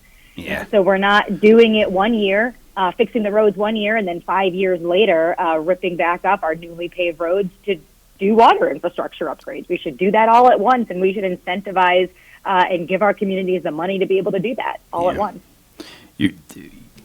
Forward thinking, and it's right on. I know residents who are listening have witnessed exactly what you described, where the road surface was repaired 18 months ago or 2 years ago, and the next thing you know, they're coming through and they're digging it up for whatever infrastructure underneath needs to be replaced, and people just scratch their heads because that road surface probably had a useful life of 15 years, and we just destroyed it by cutting it and putting in patches, and now for the next 10 years at least, it's going to be a broken surface. So having the foresight to plan what's underneath there and the resources to make those changes ahead of time is just smart forward thinking that makes a lot of sense. Thank you. Yeah, we're trying to make everybody's life a little bit easier here. Mm-hmm. We have enough stresses, especially now in this moment, and anything that we can do so that people who are commuting to get to work or to see their grandparents or their grandkids can do it in a little bit more of a seamless way is what we're here to do. Mm-hmm. Yeah, that's a good component of it. The disruptions in travel patterns, they don't really get talked about in those planning meetings, but that's a real impact. And, as we were talking about gas infrastructure improvements earlier, and we've all experienced that, which it's good, and those improvements are needed and necessary and forward thinking, but the inconvenience of having to plan a different route is a real thing as well. So all of that cumulatively and only doing it once when you open up the road is a good forward look ahead. Oh, it makes all the sense in the world. Yeah. All the sense in the world. Something Greg has been forward thinking about this for a long time.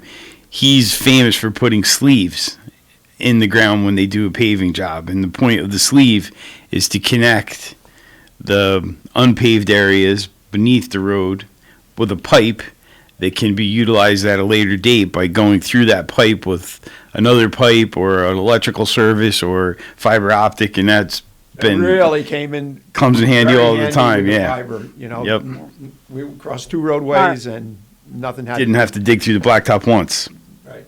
And that's Smart. Yeah, smart and really forward thinking. So good. Very exciting. Yeah. Yeah, and we've got a couple of other things we're working. We just introduced a bill that we're still, working with our key stakeholders to make sure it's the best bill possible. But also one of the things, we've talked about a lot, and I talked a lot about on my campaign and heard a lot about, obviously, is our rural health care and access to rural health care for people. We've got very rural parts of Ulster County. We go all the way up to Montgomery County with the hill towns in Albany, and it's a big deal that doesn't get enough attention. And so we also just introduced a bill in partnership with Assemblyman Angelo Santa Barbara, who also represents in the Assembly some of the northern parts of our district, to create the Rural Ambulance Services Task Force, which will basically create a task force to study the challenges and the issues of our rural ambulance corps and make sure that we're thinking about it and doing what we need to do to give them the resources to be successful and to really save lives in our more rural counties. So that's something that does not necessarily resonate with Saugerties residents, because we have an ambulance district that supports Diaz, and Diaz in exchange makes sure that a certain level of service is maintained all the time. So generally in Saugerties, if there's an emergency, there's a response in a more than reasonable time, and it's well trained and well staffed ambulances. That's not the case in most communities where the ambulances are still maybe volunteer or associated with a fire department, or may not exist at all and rely on a for-profit ambulance from a neighboring community. Those resources may not exist, especially in the rural parts of your district, as I think about it. Exactly. No, we're really lucky in Saugerties to have that, but a lot of our residents in places not that far outside of our Saugerties borders are facing something very different. Yeah. So we want to make sure, and again, COVID has shown how much we need to fix our healthcare system, right? And so if you can't go, if you don't feel comfortable, going to the doctor, if you're a senior resident and you live in a place that's a little bit more rural and you don't feel comfortable going to the doctor, but something happens and then you're home alone, what is the mechanism that's going to be able to come provide life-saving care? Yeah. And a lot of our places aren't as lucky as we are in Saugerties. No. And unfortunately, within radio distance from Saugerties, I've heard 2 or 3 dispatch for someone who fell and was injured, or maybe having suffering chest pains. Time is really not your friend in those situations. You need a prompt response to have success. So it's that's a tall task, and I commend you for taking it on. But it's a relevant topic, and we want to make sure that our friends and neighbors have access to those medical services if they need them. Absolutely. No, we're excited to do it because I think, I represent the most rural district in the majority conference. We're blessed to have urban places like Kingston and the city of Amsterdam up in Montgomery County, more suburban communities. But we've also got, as I said, the hill towns and the mountaintop in Greene County that so many of us frequent so often. And, a lot of those rural services just haven't gotten enough attention because not as many people represent those kinds of areas. To be able to come in and really push for it, I feel really fortunate. I often think for many, many years, obviously not last March and certainly not this year, I served on our Adirondack Regional Education Committee, and we would have ours at Lake Placid, and just driving up, I would always think about almost every year on the way up and the way back, how rural, and you go miles and miles, and you really don't see much. And then there's one house where you see a house up on the hill, and you often, you really have to think about in those rural areas, especially in the North Country, response time if there's an emergency, yeah. medical is needed, or God forbid, a house fire, because you just go miles and miles without seeing those services. That is the charm of the Adirondacks, though. What's that? That is the charm of the Adirondacks. It is. And, usually once a year I used to get up in September, because that was one of our meetings. An individual who I know real well, who was with Grasslands, just recently retired, owns a golf course in I think it's Big Moose. Those little towns, you sneeze, you're in one, and you sneeze, and then you're in the other. But there's something special. There's something special about the Adirondacks, and especially golfing. It's so quiet. You don't hear sirens. Mm-hmm. You hear Mother Nature. Mm-hmm. You hear birds. Mm-hmm. It's something totally different. Special, but you're right. It is a special place. So how far?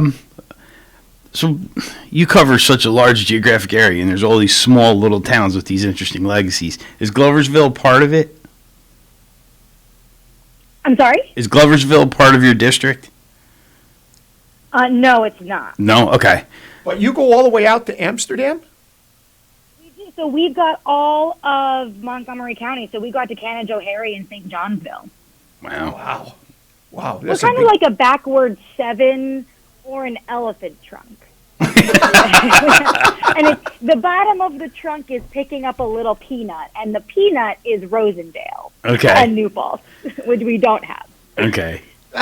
Cool. That's quite a perspective. That's an interesting perspective. Yeah. But like on a personal note, I imagine one of the things that motivated you and you found exciting is to learn the legacy of all these little communities along the way within the district. Like, the reason I mentioned Gloversville is the reason it's named Gloversville is because that was the glove making capital of the world for a short period of time, and they would make gloves. And I was in a building that was one of the glove making facilities, and they still had all the equipment where they prepared the leather and cut the leather and sewed the leather to make gloves. And I was just like, New York is so cool because we have all these small places, and each one of them has this interesting little story. It's really true. It's funny because I was bringing in a speaker from Virginia Tech. Mm-hmm. We had our Southeast at Fishkill. So he thought I was pulling his leg with Fishkill. And he actually Googled Fishkill and I don't remember what it is right now, but how the name Fishkill came about. And it was really quite interesting. So I know right where you're coming from. I happened to meet this one young man actually, and he knew the whole process and the legacy and who the players were, and I was like, holy cow, it was great. And I just, it was fun. I talked just to him the origin of the name Sorgeties. Yeah, Little Mill, and the grist mill. Yep. It's pretty cool. And I love that stuff. Yeah, I it's fun. Love that stuff. And because of your geography, I know it poses challenges, but there's so many small little spots along the way. It's probably something you enjoy learning about all those little communities as you travel through and help represent them. Oh, absolutely. And I think we have such a rich history in upstate New York and in our state in general. And I think one of the things that I'm really excited about is to kind of try to revive that and remind, some of our young folks, right, of people who don't know just how important it is. Mm-hmm. I mean, a fun fact that I learned actually, so speaking of Amsterdam, I know far away from us, but still in our district, they were like a rug capital of the world, right? I mean, they had all these they made all these beautiful rugs.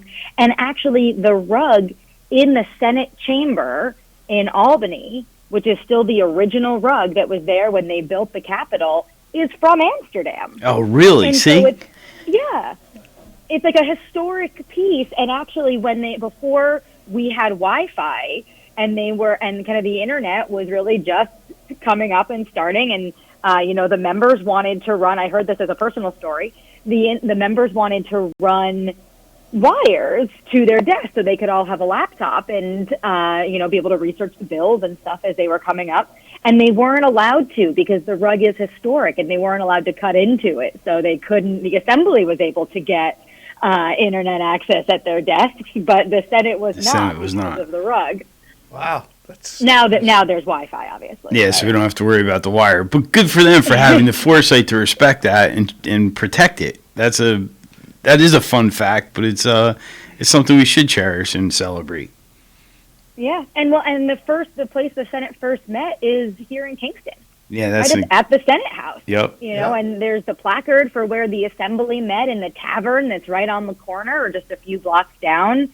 There is so much incredible history here that I really do feel fortunate as we drive around. I was actually just talking to my team about how one day when the weather's a little warmer, I want us to take a team outing and go on one of those tours to kind of see the historical markers in parts of the district that we don't know so that we can get a better understanding of it too.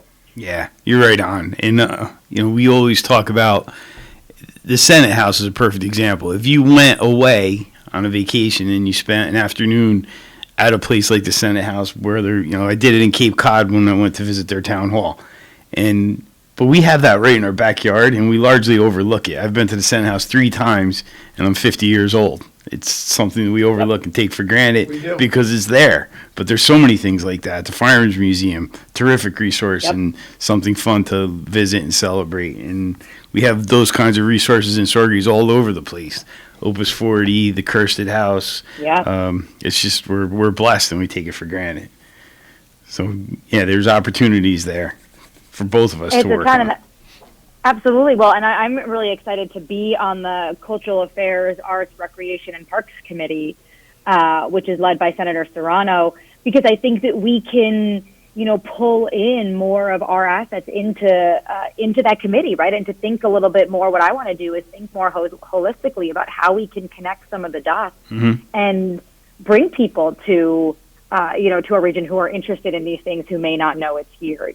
Just down outside of our district and outside of where we live, but not far away in Newburgh, is the Tower of Victory, which is where George Washington spent the most amount of time in the Revolutionary War, and actually where the idea with the French for the Purple Heart was created, right? And that's incredible. That's in our backyard too. And people think about Mount Rushmore when they think about incredible places with presidents, but they don't necessarily think about Newburgh as a critical piece of our history. And we have so much of that here. So how do we connect the dots between the Tower of Victory and the Senate House and the Kirsted House and so many other places that we have, so people who want to learn more about the history of our country know that it's here in our backyard. Yep, right on. I knew about Washington. I knew about the Tower in Newburgh. I did not know the Purple Heart was created out of Newburgh. Yeah. Did not know that. I remember a few years ago there was a ceremony there in partnership with the French delegation came to celebrate. It was also, I think, the peace signing with them, and there's so much that has happened there. That's where they decided to kind of get into the war and help us, which really turned the tide of the outcome. And there's so much baked into that space. Yeah, interesting history, and it's one thing to read about it and learn about it, but when you actually can go to a site like that and experience it, it just reinforces all the education, and it gives you just a completely different look at it. And it's especially for young folks who kind of see it as a textbook assignment and may not have built up that love for it. When you take them to a site and they're like, oh yeah, we read about this, it just completely changes their perspective. We've got a caller. Good morning, caller. You're on the air with Kingston Community Radio. Hi, good morning. I have a question about vaccine distribution. Why wasn't this vaccine distributed to primary care physicians? To me, that makes more sense than trying to get to different places. Your doctor knows your underlying conditions. Good point. Yeah, I can jump in there. I mean, I agree, I think, with what you're feeling of the frustration of the vaccine rollout. It has been, we knew it came sooner than we thought, which is good, but we knew it was coming.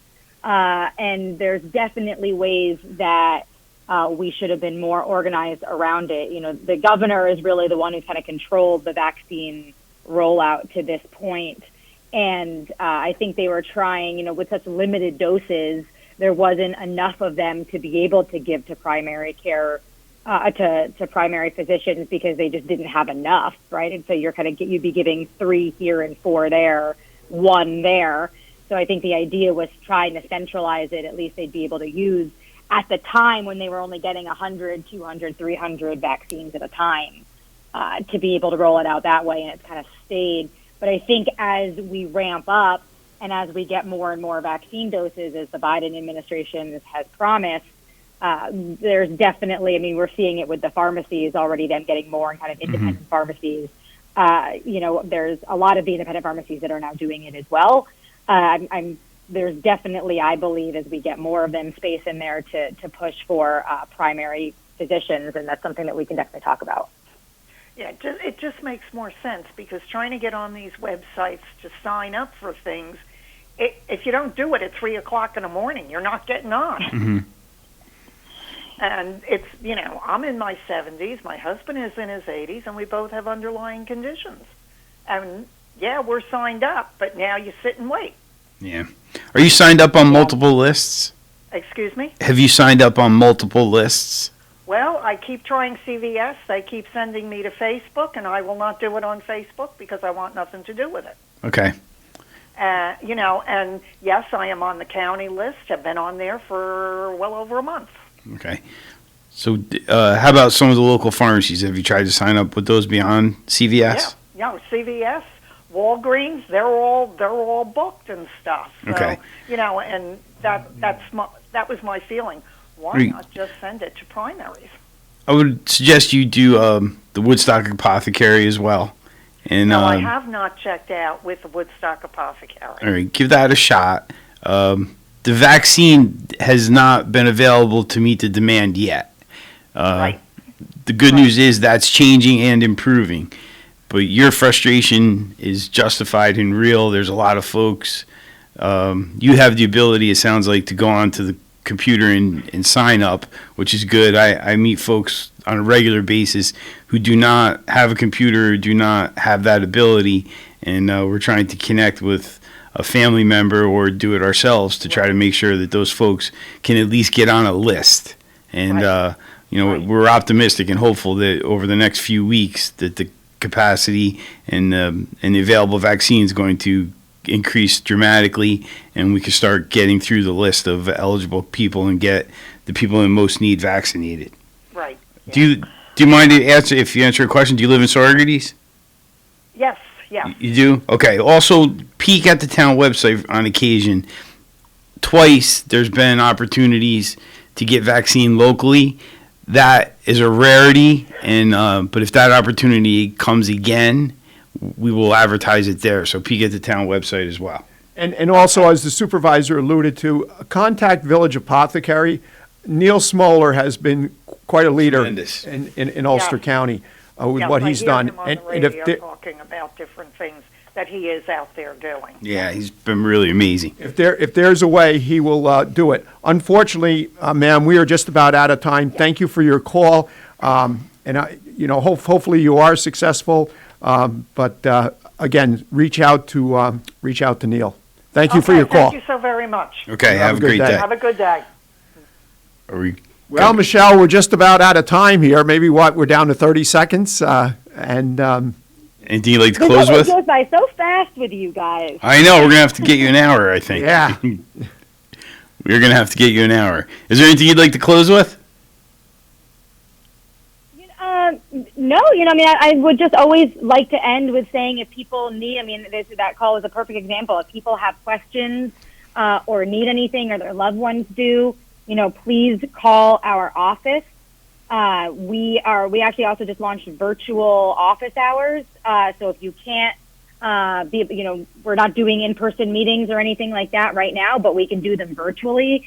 I'll say that our office number is 845-331-3810. And if you call Monday through Friday, 9 to 5, we have a full team of constituent services members that are always ready and willing to try to help answer any questions or get services that you may need. So please feel free to reach out to us at any time. All right, perfect way to end. Senator Michelle Hinchey, thank you very much for taking time out of your very valuable day. We always great hearing from you. Look forward to it. Supervisor Fred Costello, thank you. Listeners, thank you. We'll be back here next Wednesday.